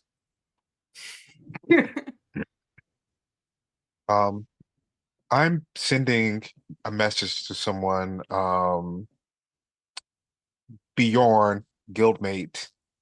I have the loyal tag to him. Just telling him, I kind of need some stuff for abyssal and crystal smith crafting, but I won't be at our place, I will be at the tower. What is it called? Fortress. The fortress. Yeah, I'll be at the fortress. So, the person will be able to find me there, delivering that stuff back. I need crystals, and I need the print edition of Cracked, and I need my Frangos. I'm going to be there a minute. What was the contact's name again, Saba? I just need some crafting material like abyssal stuff for abyssal and stuff for crystals. And what was the name of the person you're sending the note to? Bjorn. I will write that down. So with a J or a Y, it's a fantasy setting. You never know. Oh, that's a good. Bjorn with a Y. And that's Or even better, it's something like wild, like BEEURN. Bjorn. Bjorn! Bjorn! Oh, Bjorn.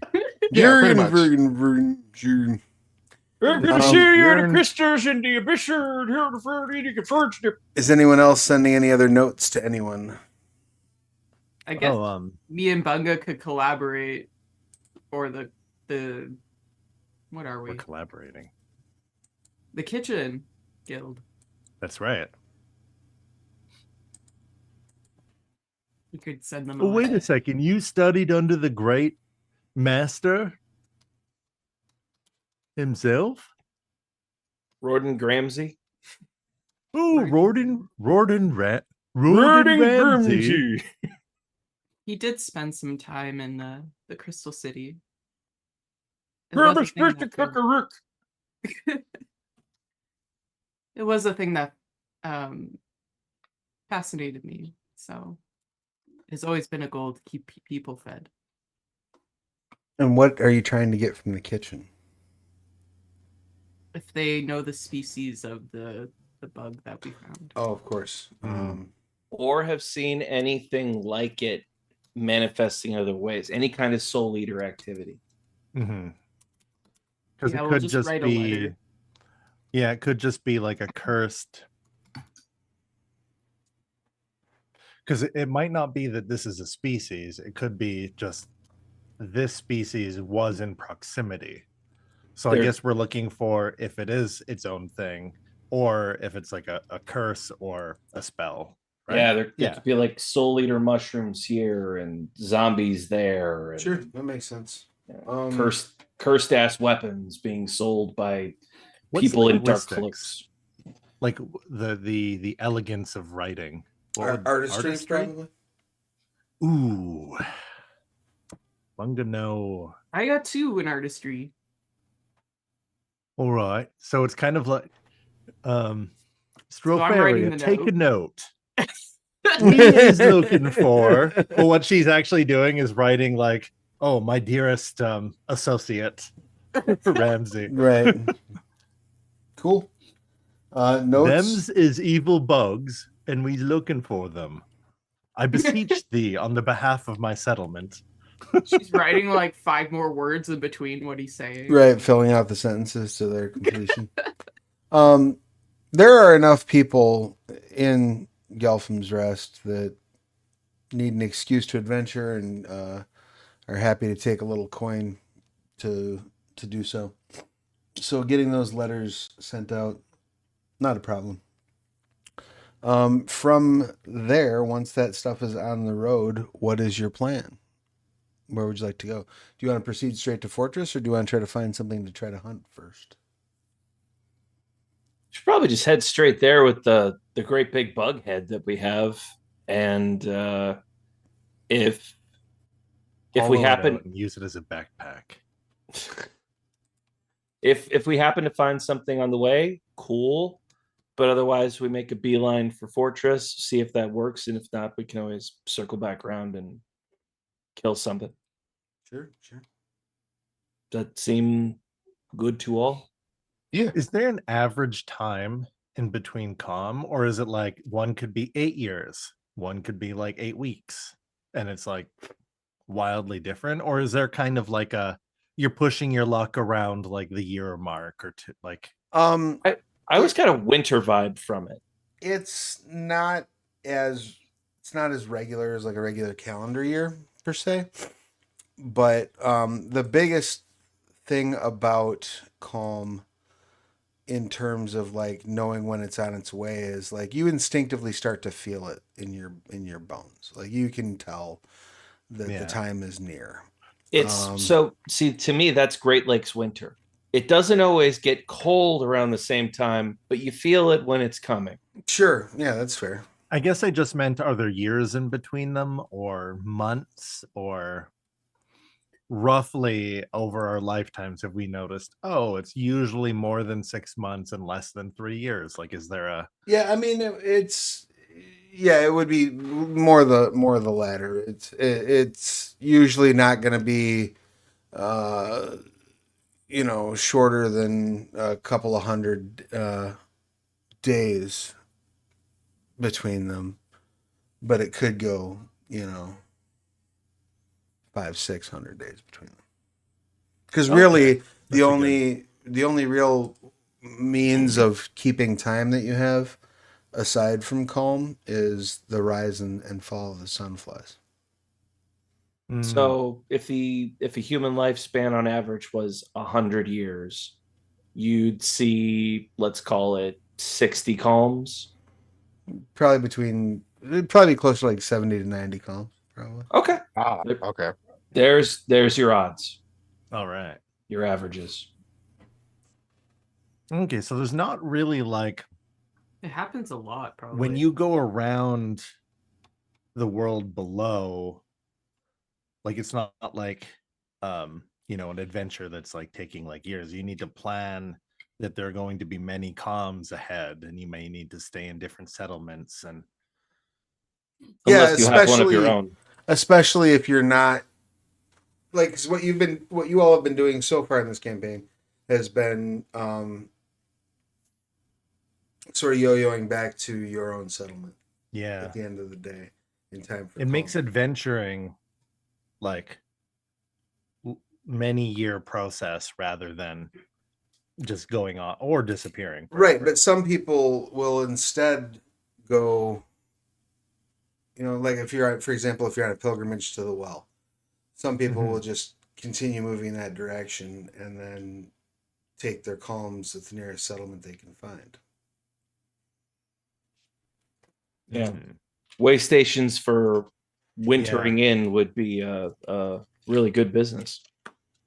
Well, right, and that's part of how settlements grow and how settlements exchange information and technologies and whatnot between one another. Because, like, even as calm approaches at Gelphim's Rest, you might all come home, but there might be another 20 people, 30 people, 50 people who are passing through the area, and they're like, "Oh, it's time for calm, and you're the closest port in the storm, so can we stay in your inn?" type of thing. It's a little bit of a sidetrack question, but for the sake of our viewers who are interested in playing, and oh my gosh, you really should. This is really good. And I'm a picky son of a bitch, so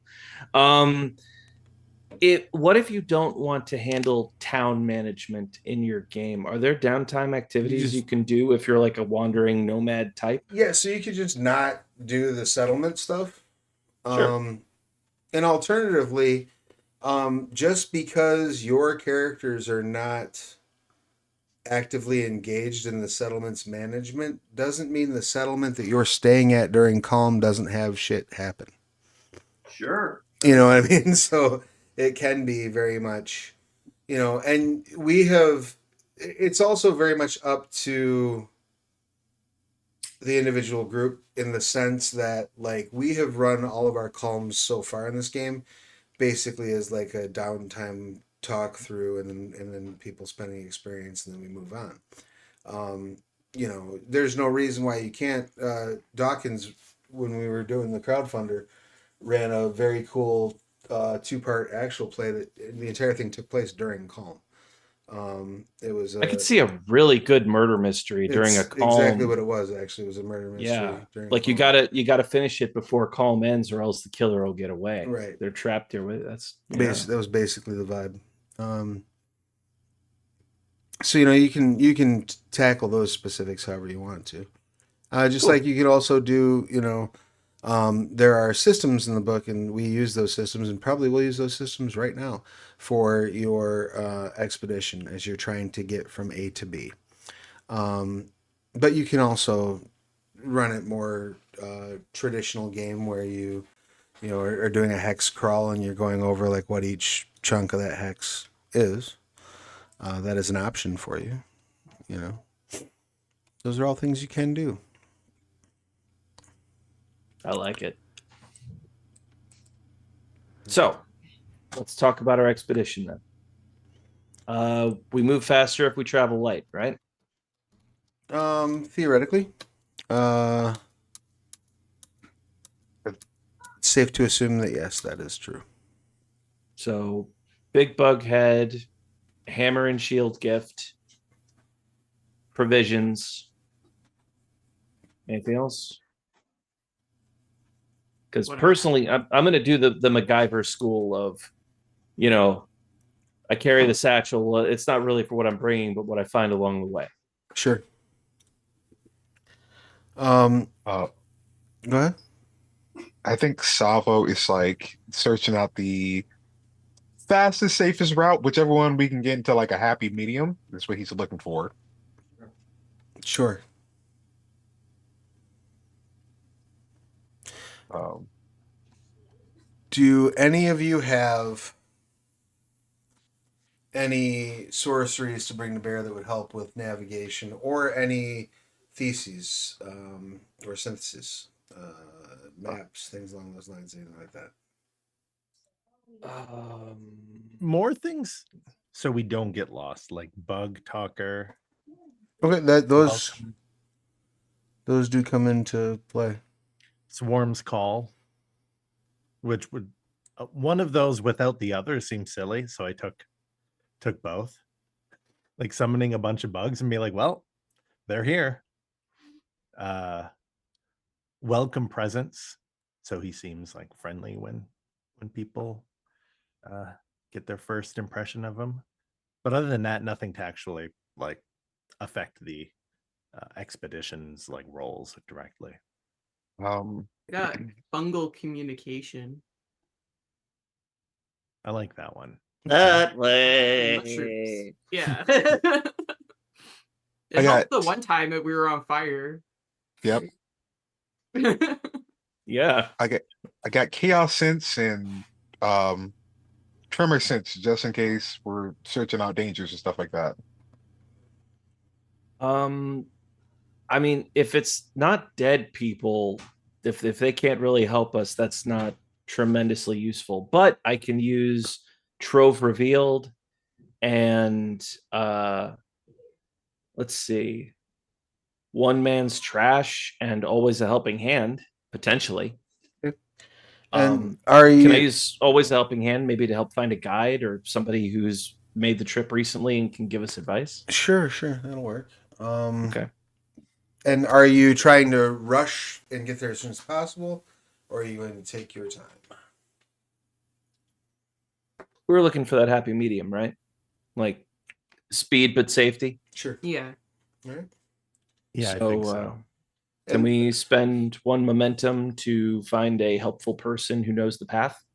I'm not going to make you spend any momentum or make any activations for these. I'm just considering the traits that you're bringing to bear when I'm calculating difficulty. Okay. And then, are you planning on going through established travel routes, or trying to shortcut / dig your way through a more direct route? Which one's fast but safe? Well, for future travel, we've never done the digging route because like we always have shit to do. Yeah, that feels slow. But because of the way comm works, correct me if I'm wrong. Things kind of move around and you need to remap everything that after is true. the comm, right? That is true. Ground, the biomes change, tunnels may not even be there. Mm-hmm. Where's that Minecraft mod? That would be amazing. Right? The World Below Minecraft mod? I would play the hell out of that. Where after a set amount of like a in a window of days, everything Yeah. underneath is just kind of mixed up. So you have It's to like- get all your stuff out. A randomized plate shift algorithm.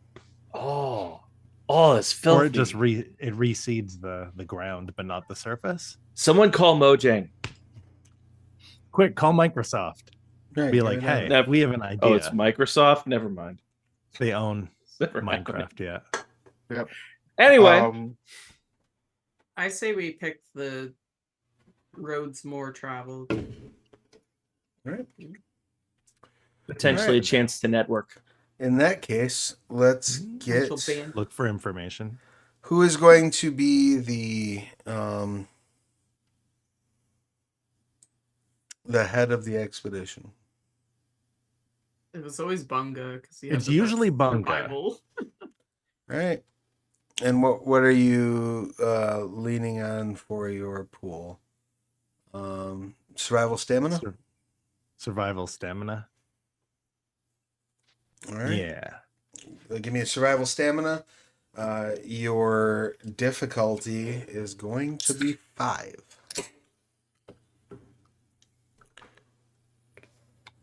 All right.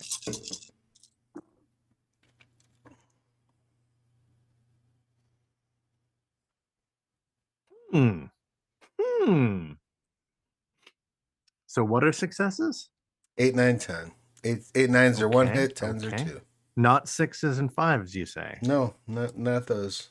So I got no successes and 2 1s. Okay, excellent.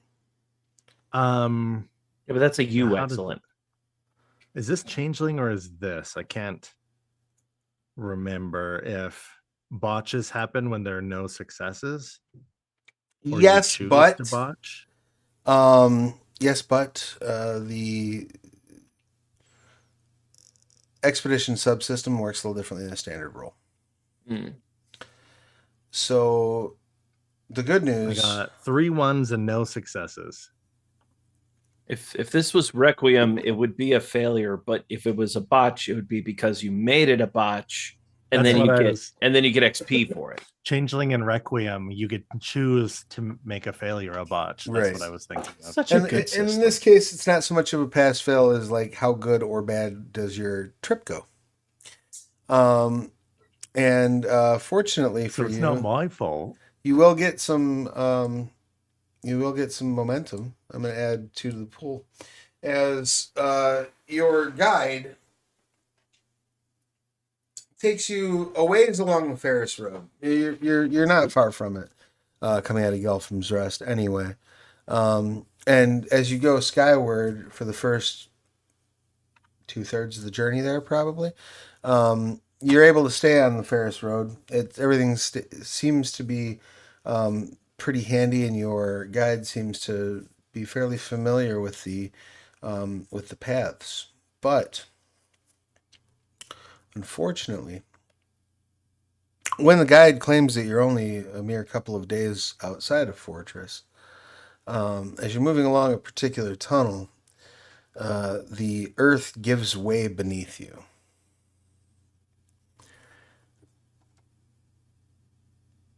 Oh dear. The entirety of the tunnel collapses, dropping you all down about 50 feet.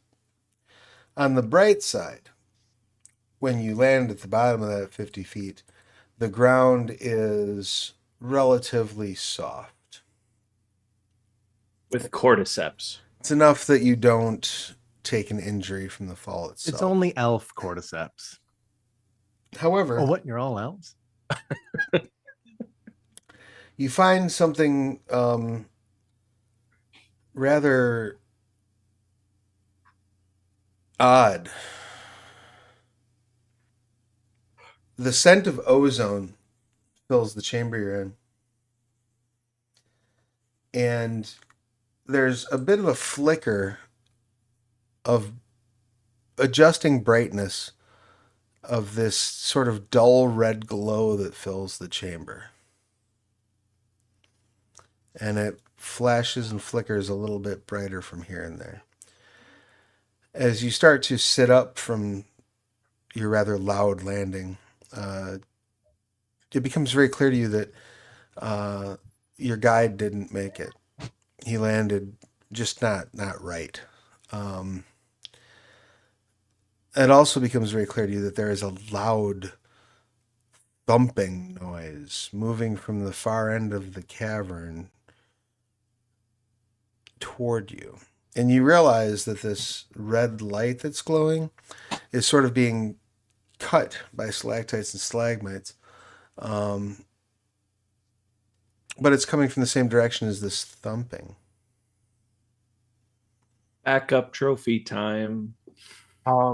I think with Tremor sense, he probably would have picked that up Sure, yeah. early on.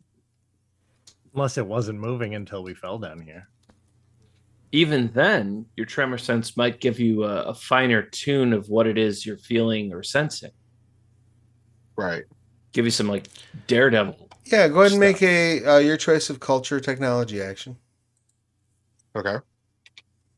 I argue that when it rains, Daredevil should see worse. Because the rain interrupts Technology the sound. and what other I would agree.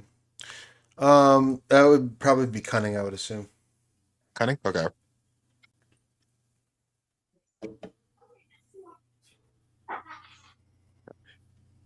Come on, Jennifer- use your Daredevil sense. Jennifer Garner did nothing wrong, okay? 3 successes. She just did as all the actors in that did as good as they could. You are certain that this loud thumping is the movement of one very large creature. You are certain that this creature has a thick, solid, crusty outer layer. Mhm. And you got how many successes? 3? 3. I'll give it to you. Given the coloration of the light, the nature of the tremors of the movement, and the feel of the hide, you are fairly certain that you find yourself in the lair of a ruby dragon. No. Those sound good. Until that, you were making me hungry. I think Savo at first was just like, oh, but then he was just like, no. But then it was just like, yeah. But then it looks at the party and like at the dead guy and just like, no. And just kind of grabs everyone and like apparently has like a third hand to like grab Bunga, but then another hand to grab Bunga and just kind of pull everyone into the shadows. Like, no, no. Ruby Dragon. No. Question.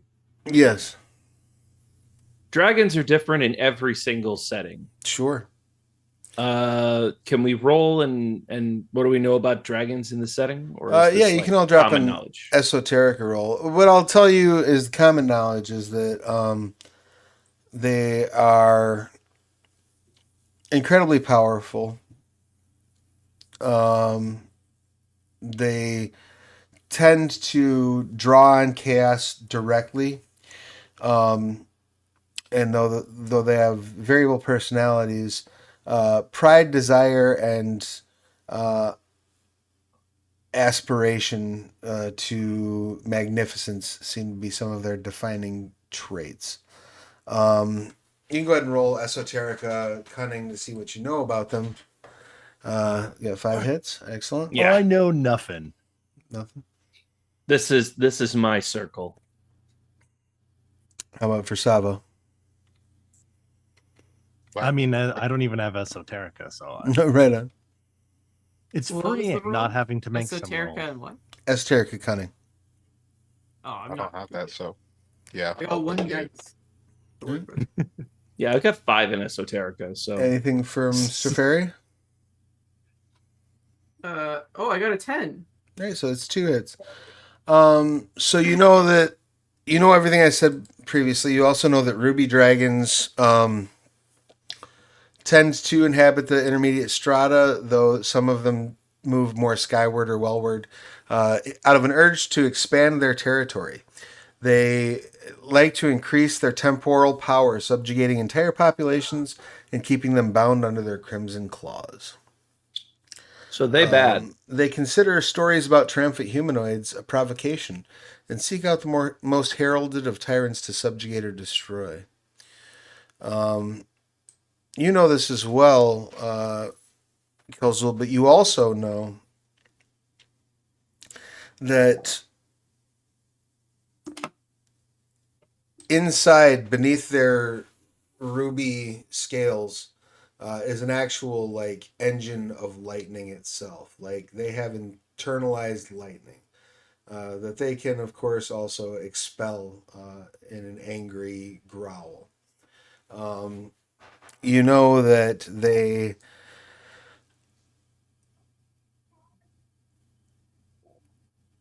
aren't, most of them are not from the world below, but bringing that up to a dragon is a good way to piss a dragon off. And you do know that they are divided by dialectic, just like residents of the world below are. So this ruby dragon became a ruby dragon because they chose to be a ruby dragon, and this is their beliefs.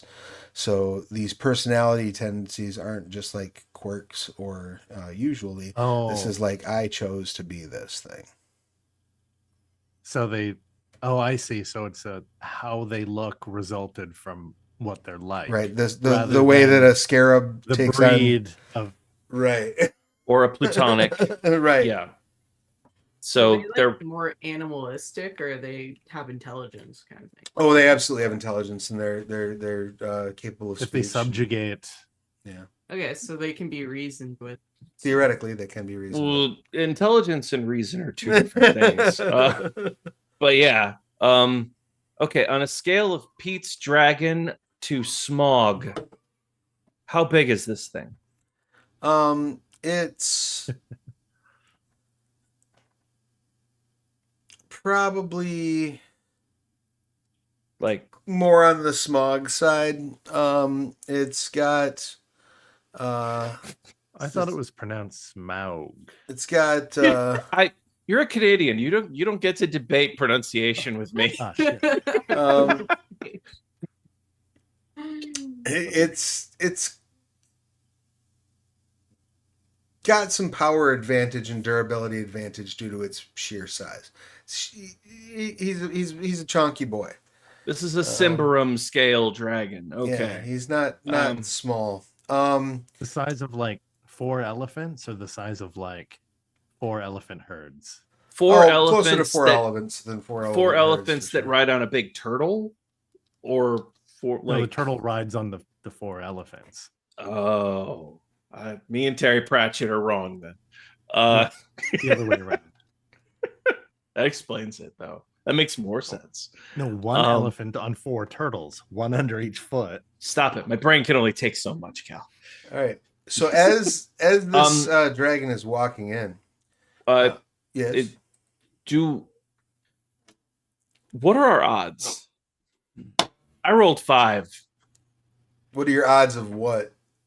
Of like, we're gonna kill this dragon? Pretty low. Fight, flee, or reason. You're not confident in your ability to fight it, and you're really not confident in your ability to run from it. You know that once you're in a dragon's That's what lair, you all said when we met the Rust Knight. That's true.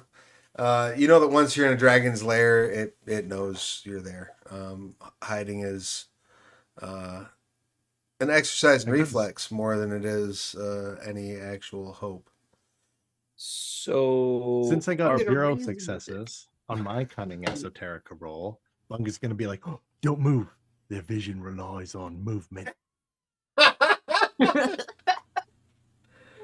And what were you going to say, Kuzzle? why say anything? We all need to roll up new characters in a second. Jeez. Unless you don't bend the knee Yeah. and choose So to be its herald. our best approach is almost certainly to Bilbo our way out of this, minus the thievery. Just flattery and backing away for the door. He says, "Who dares invade my domain?" And as he does, he's going to attempt to intimidate y'all. Can we just assume he succeeds? He's not the size of a truck. He's the size of a truck stop. You can choose not to resist this if you want to. If he swallows me, it'll be another dungeon I'm in. Like, he's big. Bro, that's a whole other campaign. You get Yeah. isekai'd into the realm of the dragon's stomach. That actually That's- sounds like an anime that- I'd watch. That time I got eaten by a dragon and it turned out there was an entire civilization inside of it. Yeah. What's the roll know to like exactly what I mean. resist the intimidation? So it's integrity. So the way that that's going to work for you. Do 1 second.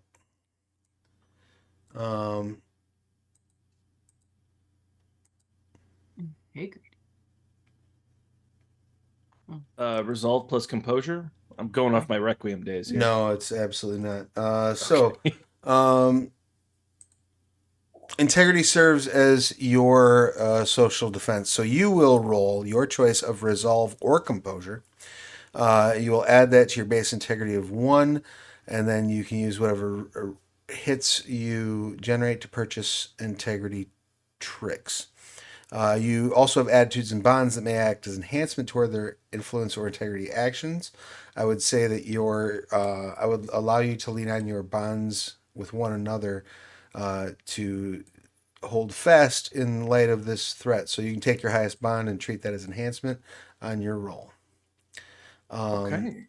So go ahead and give me your choice of resolve or composure. My composure is 4. All right. So whichever one. So go ahead and roll that, and then take an enhancement equal to your highest bond. 10 plus 3, 13. So no, you roll your. For hits. So you're rolling for I got hits. a 10, So- and then my highest bond is 3. So the 10 would be 2, so it's 5. Plus 1. Oh, sorry, yeah. And then enhance. Oh, right. Okay. So in that case, I've got 7. All right. Excellent. How about for Savo? Let's see. My highest bond is 3. I have 3 successes on the dice, and I also have 1 dot or 1 value with nerves of steel that gives me 1 extra enhancement with these type of rolls. All right. So you're at 8 then, right? Right.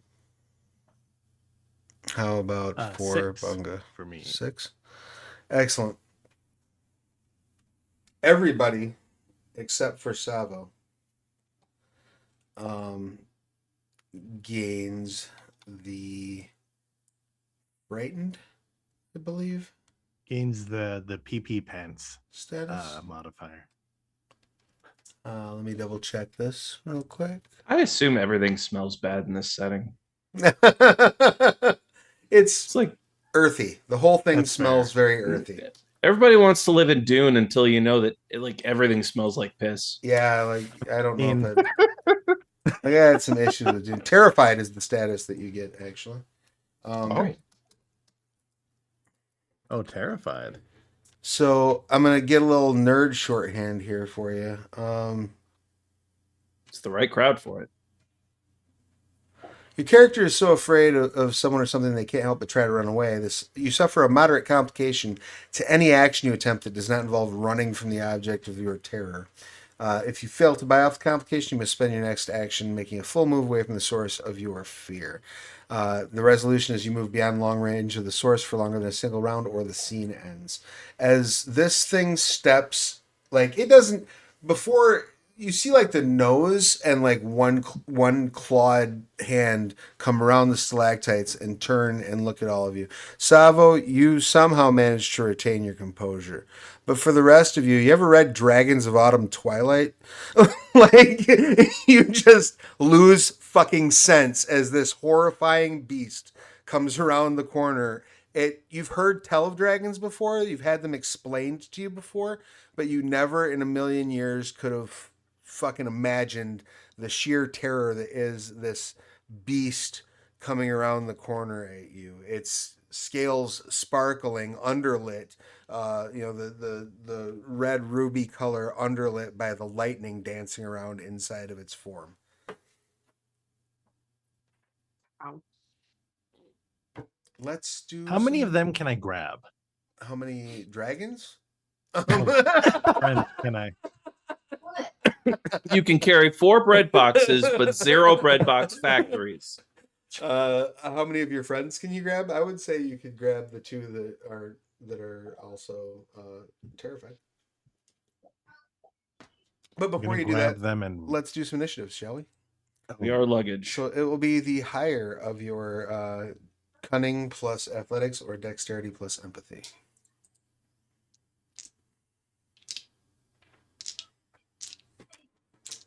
Hey.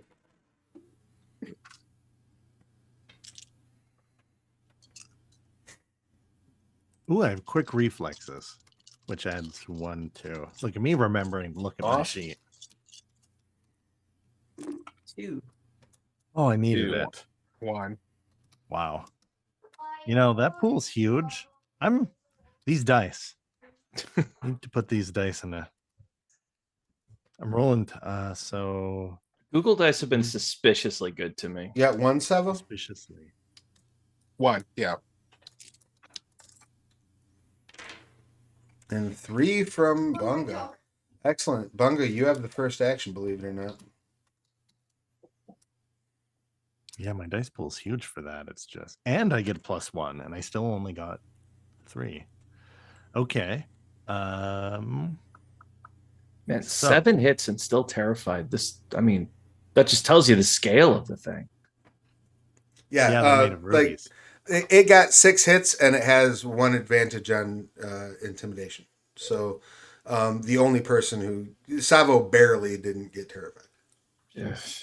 And that's because of his perk. He's like, nice try. I need to be afraid of dying to be afraid. I'm not afraid of dying, and I'm afraid. Like, holy crap! Well, you just saw bugs trap people. Who knows what a dragon can do? That's true. That lightning right. generator could be a soul churner for all I know. Now, what would be funnier if I grab these 2 and run and be like, Savo, you figure it out, or he's wily, he's sneaky, he can get away, or the other 2, maybe not so much, or because he's the other hunter, right? Or roll up in a roly-poly because he's got the carapace and just That would scare us even more. Yeah, it's turning into the good place, man. Or like, why is Jerry turned into a ball? I mean, the initiative's yours, man. dang. That's funnier though. I'm gonna grab them and run. Okay. You're trying to grab all 3 of them, or are you just going to try to grab Kelzul and Strafir? If I can, unless Savo doesn't want to be grabbed. I can. I think our better chances is getting those 2 out, because those 2 are completely yeah. So getting them out would probably be the more optimal. I'm gonna no. grab them and No, run. Crow. Don't worry. Say what you're thinking. Savo's a distraction. Come on now. All right. All 4 of us ain't gonna make it out of here. So Kalezul and Thoughts and Trafaria prayers. gain the conditioned luggage. Are Gotcha. Are Kelzul and Straferia going to resist this at all? Nah. Sorry, Venkman. I'm terrified beyond the capacity for rational thought. In that case, so you'll have to make a difficulty 0. I would say athletics or close combat. Athletics, is that what I'm looking for? Yeah, athletics or close combat, your choice. It's going to be Okay. difficulty 0, but you have a moderate complication you need to resolve about being, terrified. Because if you don't resolve that complication, you just say "fuck my friends" and run away. Oh, that's a good point. Try and resolve that. All right. Can the bonds offer a bonus on that? I would let the bonds offer enhancement on that. Yeah. So Yeah. basically, you're going to need to get 1 success on the dice. Okay, I got 3 successes. All on the right, so dice. you're good to go. You snatch the 2 of them. And Only take... grabs Strafaria and runs. You snatch Kelzul in one arm, Strafaria in the other, and take off full bore the other way from where the dragon is. Any of you see in the dark? As I just, because we're still in the chamber, right? Yes, I'm just absolutely. running in the opposite direction. You're just running away, right? Right. Kelzul, it is your action. What would you like to do?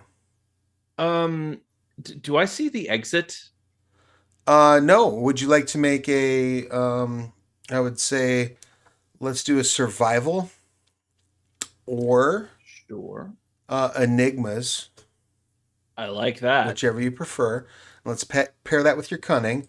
Remember, I like you do it. have the moderate complication of being terrified. Otherwise, it is. And do you have any way of seeing in the of any particular way of seeing in exceptionally poor lighting conditions? I guess I should say. Not really, but can I use Trove Revealed? Once a session, reveal a valuable location. I would call Escape valuable. Sure. Though there's other things that are valuable down here. You sure you want to do that? I mean, it's fine.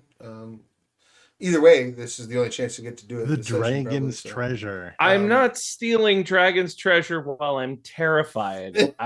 If my wits were about me and I felt really fucking greedy, that would be a cool move. But no, I'm terrified. It's got to be the exit. You can spend a point Yeah, of we can't all be momentum. Bilbo. That's no problem. Okay, exit spotted. I have a weird question. Inverted step. Can I Nightcrawler and teleport multiple people, or is this a me only thing? It's a good question. Well, exit is a strong term. What you realize is that there is a stairwell, probably long range from where you're standing, that seems to be carved out of rubies itself. And it goes upward, but you have a sense though that there is more wealth amassed beyond it, some value beyond it. How big is this stairwell? People or dragon-sized stairwell? It seems to be people-sized stairwell. Okay, so that's something in our favor. Unless dragons have the ability to navigate super tight points, Yeah. which I mean, No, that's not unreasonable. You cannot pop somebody along with you just Okay. using inverted step. You would need to. You could absolutely tether Chaos Portal if you wanted to try to get the fuck out of here that way. I mean, is M with us? M is with you, yes. I would think M would be doing that. Oh, yeah, that's a And good. That's better a good at it point. than I I need to am. check and see what. Yeah, but she might also just make a Chaos Portal and fucking leave you all there too. Like she's like, it's not. That's fair. Honey, That is no, possible. no offense taken. That's fair. Yeah. Yeah. Let me see if she didn't shit herself. Highest bond is 3, so nope, she also is terrified. Yep. Yeah, honestly, right now, let's see where she's at.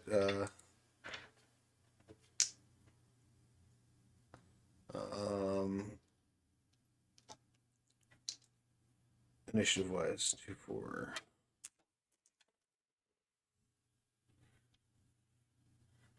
Oh yeah, she got a 4. So just to rewind for a second, what actually had happened was she took off running like a bat out of hell in that direction before Bunga grabbed you all. It was just like, So I'm Can just following her. Can I? I'll save my I'll save my trove revealed then. yeah, she's just Neat. running. Like a bat out of hell. She isn't stopping to tether shit. She's not thinking about it. She's just running. I guess my only real action then is to like point after M and through clenched, chattering teeth. All right, that's fair. How about Stropharia? Anything you would like to do?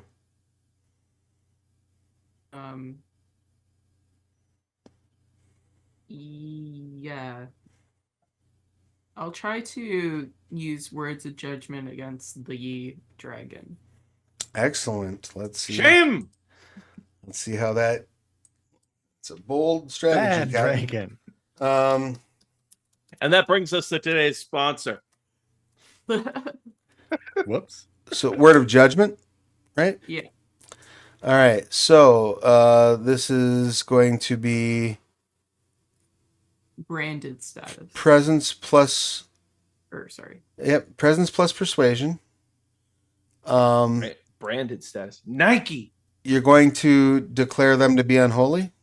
Yeah, unholy. All right. The dragon's like, yeah. That is going to just be a difficulty. Well, the base difficulty of that is going to be just 1. I'm gonna try a "you shall not pass" kind of thing. Sure. Cool.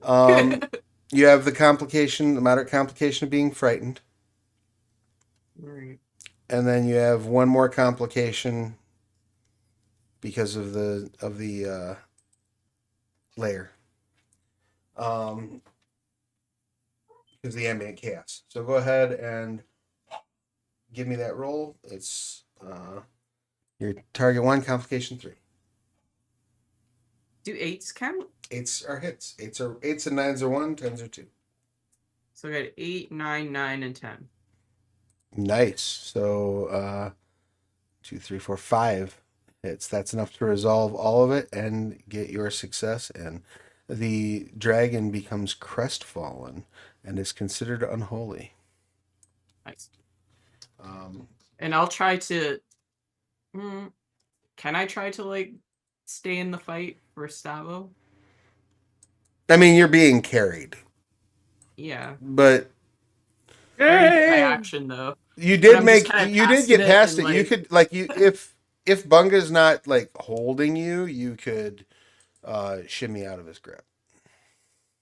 All right, I'll try to shimmy out and try to stay for Stavo. Bunga, are you going to resist that, or are you going to Ain't no let pussy. her? You're right. Maybe mushrooms are delicious. Kelzu, it looks like it's just you and I. All right. That then brings us down to I'm sorry. to Savo. Now, as you lay this this brand of unholiness onto the dragon, what shape does that take? What form? What do people see as this brand manifests before it disappears? Bearded man with a staff and a sword. Oh yeah, I'm just trying to pull off a Gandalf. Do you have like? I guess what I'm saying is, do you have like a particular way you want the mark to appear on the dragon itself? Because the brand will be visible for a moment, and then Oh. visible his- only to you. On his chest and his heart All right, will be. excellent. You see the mark of unholiness per the Church of Golthon appear across the chest, and then dissipate. What would you like to do, Savo? The dragon looks pissed by that. In a Okay, crestfallen okay. way. Yes. I am going to. Okay, cool.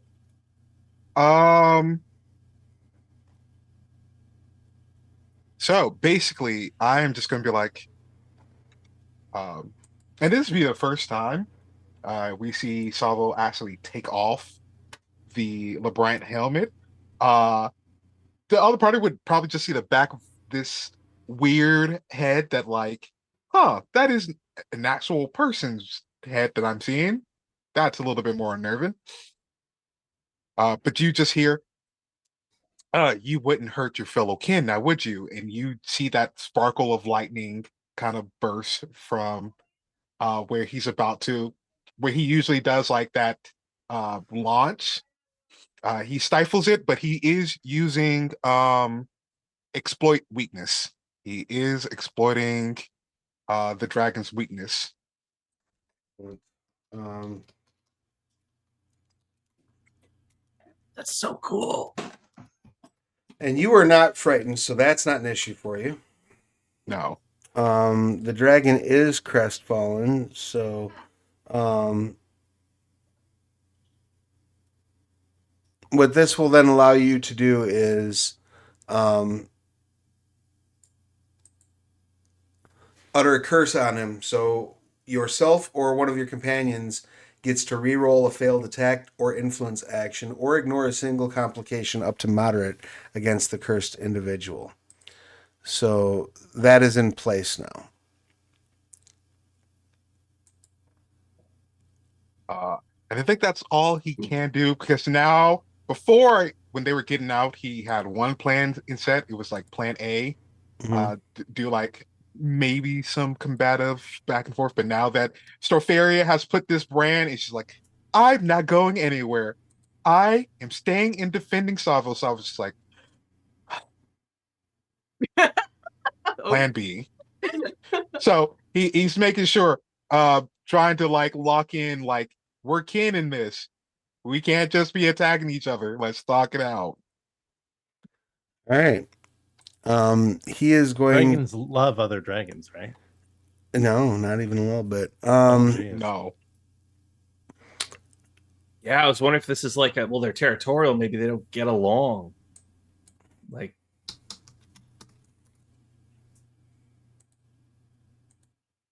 I would have taken the Wayne's World approach and been like, "We're not worthy. We're scum." yeah, I was planning on a lot of kneeling and flattery, but That would have happened. However, we have Miss our Mushroom Holiness, who was just like, "You're that was unholy." that was Plan A. Well, isn't this back to Plan A? No, Plan A's got a stink on it. did I fuck it up for everyone? I was just trying to make him not come here. Oh no, this is perfect. This is role playing. Yeah, yeah. Because my next move was, well, you'll see. You know. Everybody knows the way to win an RPG is to have fun. This is a lot of fun. All right. The dragon takes a deep breath and shouts, "You would dare!" and takes a swipe at you.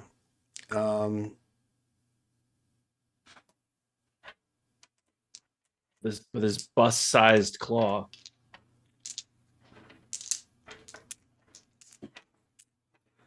It's going to have a moderate complication because it's crestfallen.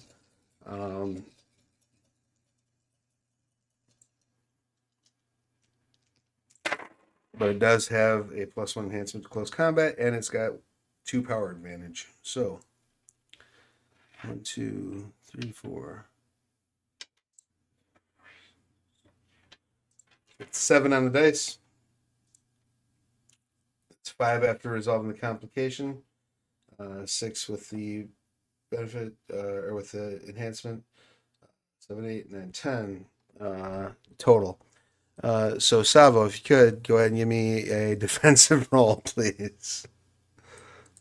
Whew, okay. What is that again? Because it's been a while. Wait, didn't he hear that they should talk it out? Did So he just ignore that? you are going to roll your, I believe it's stamina in this case. Right. Yep, just straight stamina, difficulty 0. Each hit garnered as a defensive action can be used to purchase Okay. defense tricks. 2 successes. All right, so that makes your total defense a 3. So that's Okay. 7 hits above. Due to power advantage, that's going to be the first 3 are going into dealing you damage.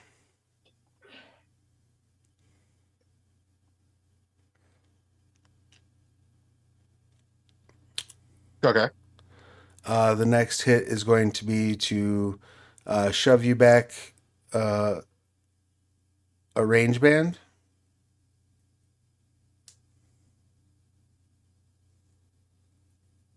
And are you wearing armor? Yes. Padded Chaos Forge, Elemental Shadow. Okay. The Chaos Forged, luckily for you, does prevent the piercing quality of the claws from coming through. So that saves you a potential injury. Okay. And then I just want to check one thing real quick.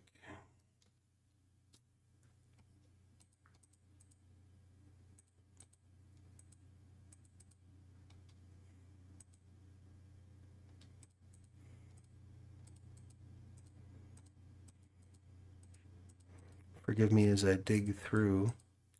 No. Aha.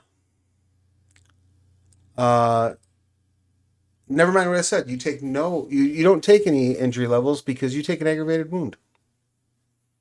Oh, Even okay. better. So when you are suffering an aggravated wound, what that means, and you are pushed back, absolutely.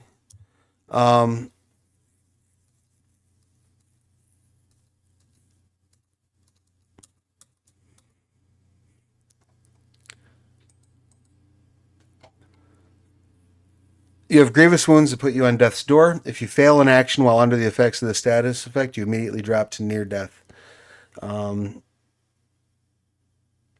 It will be resolved if you benefit from first aid, use an appropriate power, or fall to near death. Okay. So that means, yeah, they shove you back 2 range bands. You land prone and with an aggravated wound.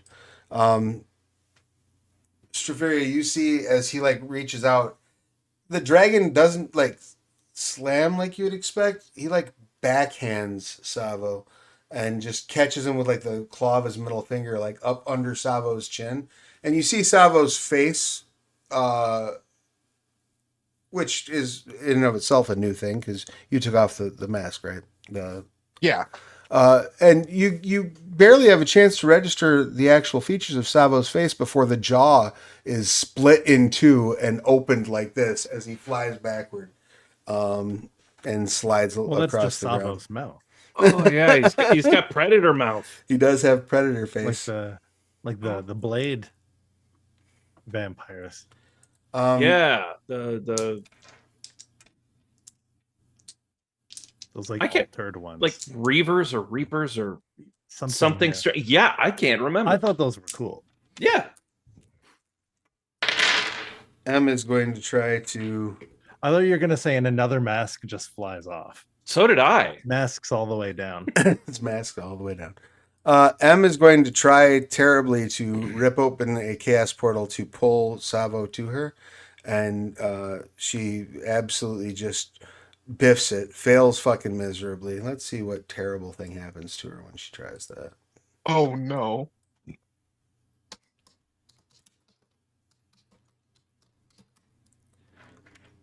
So this would be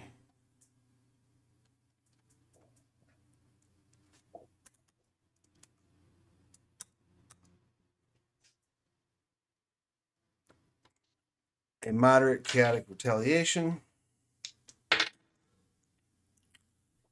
8. The ground shifts and heaves with a chaos surge. All characters within medium range suffer a +2 difficulty to physical actions. So that's going to be M, Bunga, and Kelzul get a +2 difficulty to all physical actions as the ground basically rumbles beneath M's feet as she tries and fails to open that chaos portal. That brings us around to Bunga. What you got? Perils of the Warp is a bitch. She didn't fall though. She just failed her. Right.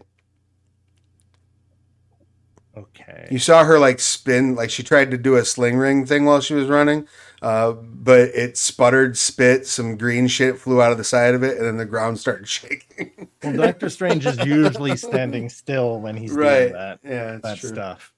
Mid sprint, it just makes it more difficult. Yeah, we'll go ahead and say that that's the case. You ever try to drink a water bottle while you're running? Not as easy as. With these knees, I've never done a marathon. No. You need a straw. Yes. Camel pack. Oh, geez. Okay, so the others are not running. One was just. Okay, so he's branded. Is Savo hit conveniently within my path of running? No, not even close. He's still behind you. Right? Okay, It's still behind you. I should say.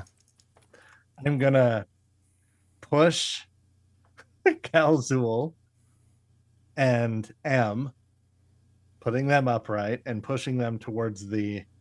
I don't know. I've just been running in the opposite direction, so that way. All right. Because he did the like perception check. Kyle Zool. Mhm, M was the one who ran toward the stairs sure. when we So retconned you're it. two, So. and I'm gonna run back and try to grab the other two. All right. Why don't you make an athletics roll? It's going to be a difficulty 2. You have moderate complication because the ground's running and you're still piss scared. So Oh, geez. Okay, wait. Where's our momentum? you currently have 4. So 5. that adds dice or adds successes. You can spend it ahead of time to add enhancement. Can I use 2? Can I use 2 to grab you guys? Yeah, use 3. Yeah. Use 3 while you're at it. I'll use It's 3. end of the session. How about I use 3? Okay. I'm good at 2 things: running and hitting. Not at Good the at same 2 time. things, and I'm all out of bubble gum.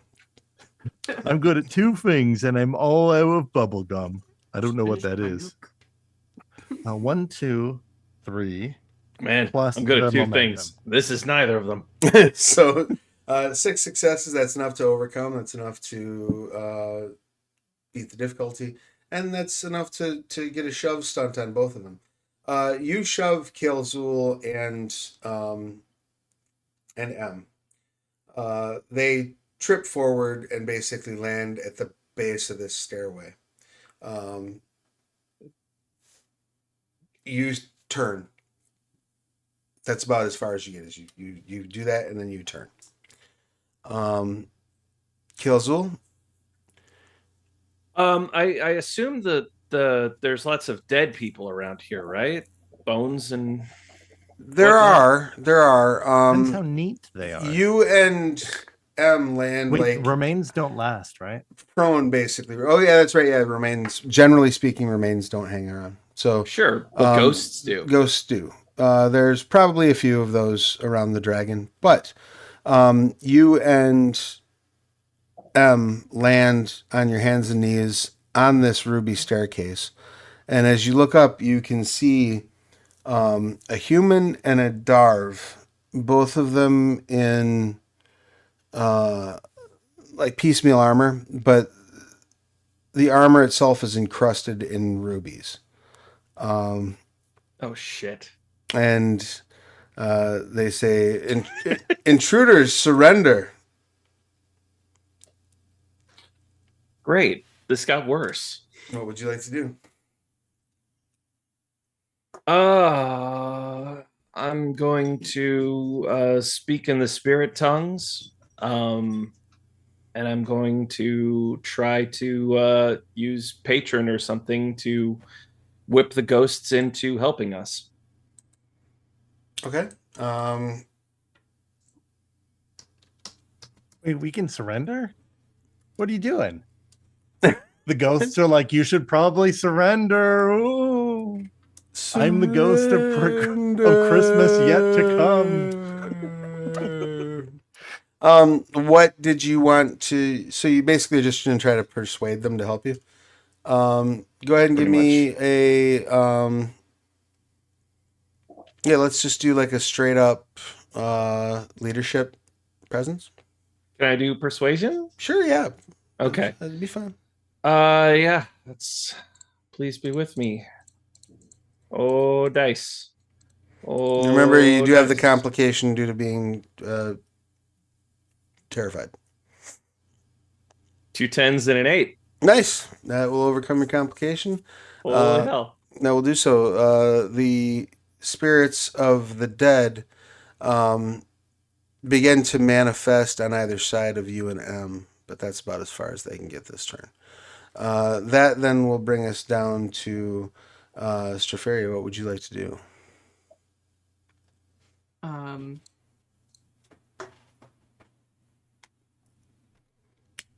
I'd like to cast Rebuke the Unholy. All right. Excellent.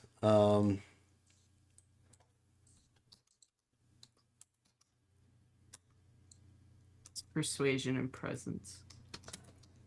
Yes. And with Rebuke the Unholy, because he is branded, You call out. Target may not move any closer to you until the end of your next turn. If they attempt an offensive action against you, they gain the agony status effect.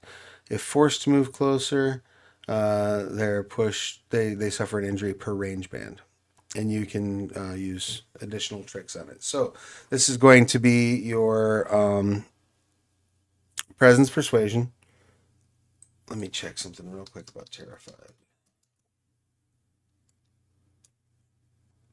Now, Bunka, you got a brace of Rust Knight axes. I'd love to see what they do. I must. Since we're in this terrible, terrible fight.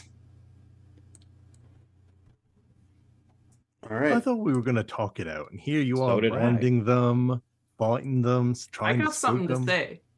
So go ahead and Word. give me your roll, and what was it you're going to say? Your difficulty is going to be your difficulty is going to be 1, complication of 2. I got 10, 9, and an 8. All right, 10, 9, and 8, and actually, before I forget, they're crestfallen, so you have social advantage, and this is a social roll, so that gives you another 2 hits. So 10, so it's 2, 9, 8. That's 4, plus 2. That's 6 hits in total. You needed 3 to resolve, so that's 3 extra stunts. And Does she have a complication on her still? yes, yeah, that doesn't go away until you leave their presence.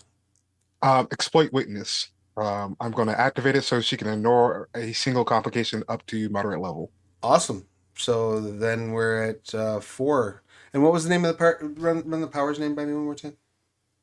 Oh, for me, No, exploit weakness. for Oh, Strafaria. fair. Is I believe it rebuke. was called Rebuke the Unholy. Yeah. I love me some holy powers. Now, so at its base level, it's similar to, like, if you play D&D, you might be familiar with Turn Undead. That's kind of like what it works like. But since you have 4 extra hits, you could increase the number of targets, which there aren't more to increase. You can increase the range at which you can affect a target, which is not necessary. You can also compel the target to move away from you at a cost of 3 hits per range band. So, and then you could spend 1 hit per turn to increase the duration. So you could buy an extra turn of this and make him move back a range band per turn. Yeah, I'll do that. All right, excellent. Okay, sorry. What do you say with your to rebuke him? What's your I say, don't come any closer. excellent? As you shout at him, he roars and steps back. As he steps backward, that brings Kelzul and M out of the threshold of actually being terrified of him because he's too far away now. Everybody else is still under the effects of it. That then brings us to Savo. You're laying there, aggravated wound, face half ripped off. What would you like to do?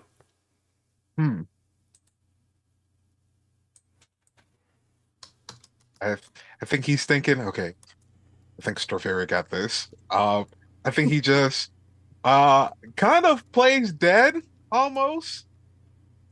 Uh Conveniently, because he has another perk called Always Prepared. Okay. I think it's called Always Prepared. Just a like med kit or whatever our fantasy version of whatever one of these kits are just kind of slides beside him, but he's still playing dead. He's out of there, like he's waiting for this thing to go away. But you're getting your medical gear handy. Oh yeah, just because he knows Strophair is going to have to patch him up. All right. It comes to the dragon's turn. He backs up another range band. And doing so, he lets out an angry roar. The ground shakes. The people at the top of the stairs repeat their command, surrender, as the ghosts start to slowly move up the stairs at these impediments. And that, my friends, is where we'll go ahead and cancel things for this session. That's what we'll call it a night. That will be our little cliffhanger. So Bunga is at the base of the stairs right now, kind of turning back towards Stropharia. Stropharia has somehow managed to drive this ruby dragon back with the power of her faith. Savo is his jawline is taking a separate vacation from one another, and Kilzul and Em are on the stairs, surrounded by vengeful ghosts. Trial separation. The dragon has a couple like hexes or abilities from each of you, correct? Like Savo did something to it. That got burnt though now. Oh, it did, but that Yeah, helped. because that helped Stropharia. Stropharia. Yep. I'm the one that Interesting. got him branded. I can see how like there's some like combos, right, that you can kind of do in this. Oh yeah, in this game. absolutely. A lot of mine work together perfectly. Well, holies specifically are like the whole holy power structure is built on that basis of branding somebody. Because when you declare somebody holy, that you can do a bunch of cool shit for them, like heal them at a distance and shit like that. When you declare them unholy, you can do things like turn them and rebuke them and shit like that. So I'm waiting to shout Latin at these ruby guards. Funny, I assumed it was Latin too, because you're like, I speak the tongue of the dead. Nice. All right. And Well, my head immediately went to Latin. We live in the West, man. You know, it's on that note, before we do say our goodbyes, and then we will, I know we're running a little late, so I'm going to hand these out, and then we're going to call it a night. If you need to know more info about us, we said it all at the beginning. But experience points, everybody's favorite stuff. You all showed up. You can have a point. Did you achieve any of your short-term aspirations today, Kilzel? get the souls of the town safely into our mausoleum. Take a point. Discover the nature of the bug parasite's soul consumption. I mean, we're on that path. Yeah, yeah. I mean, if you want to take the point, I'll let you have it. But okay. You know, then you'll need to find 2 for next session. Haley, how about for Stropharia? Any short-term aspirations? No.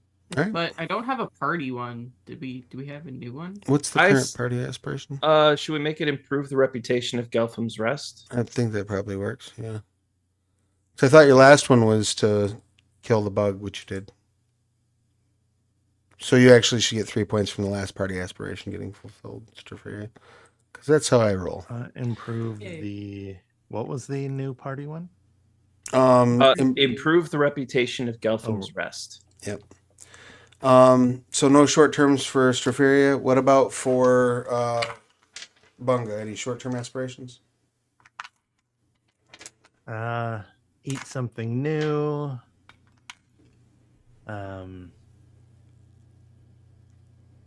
No, it doesn't look like it. All right. And what about for Kelzul? Any short term aspirations? We already did me. Or not Kelzul, I'm sorry, for Sava.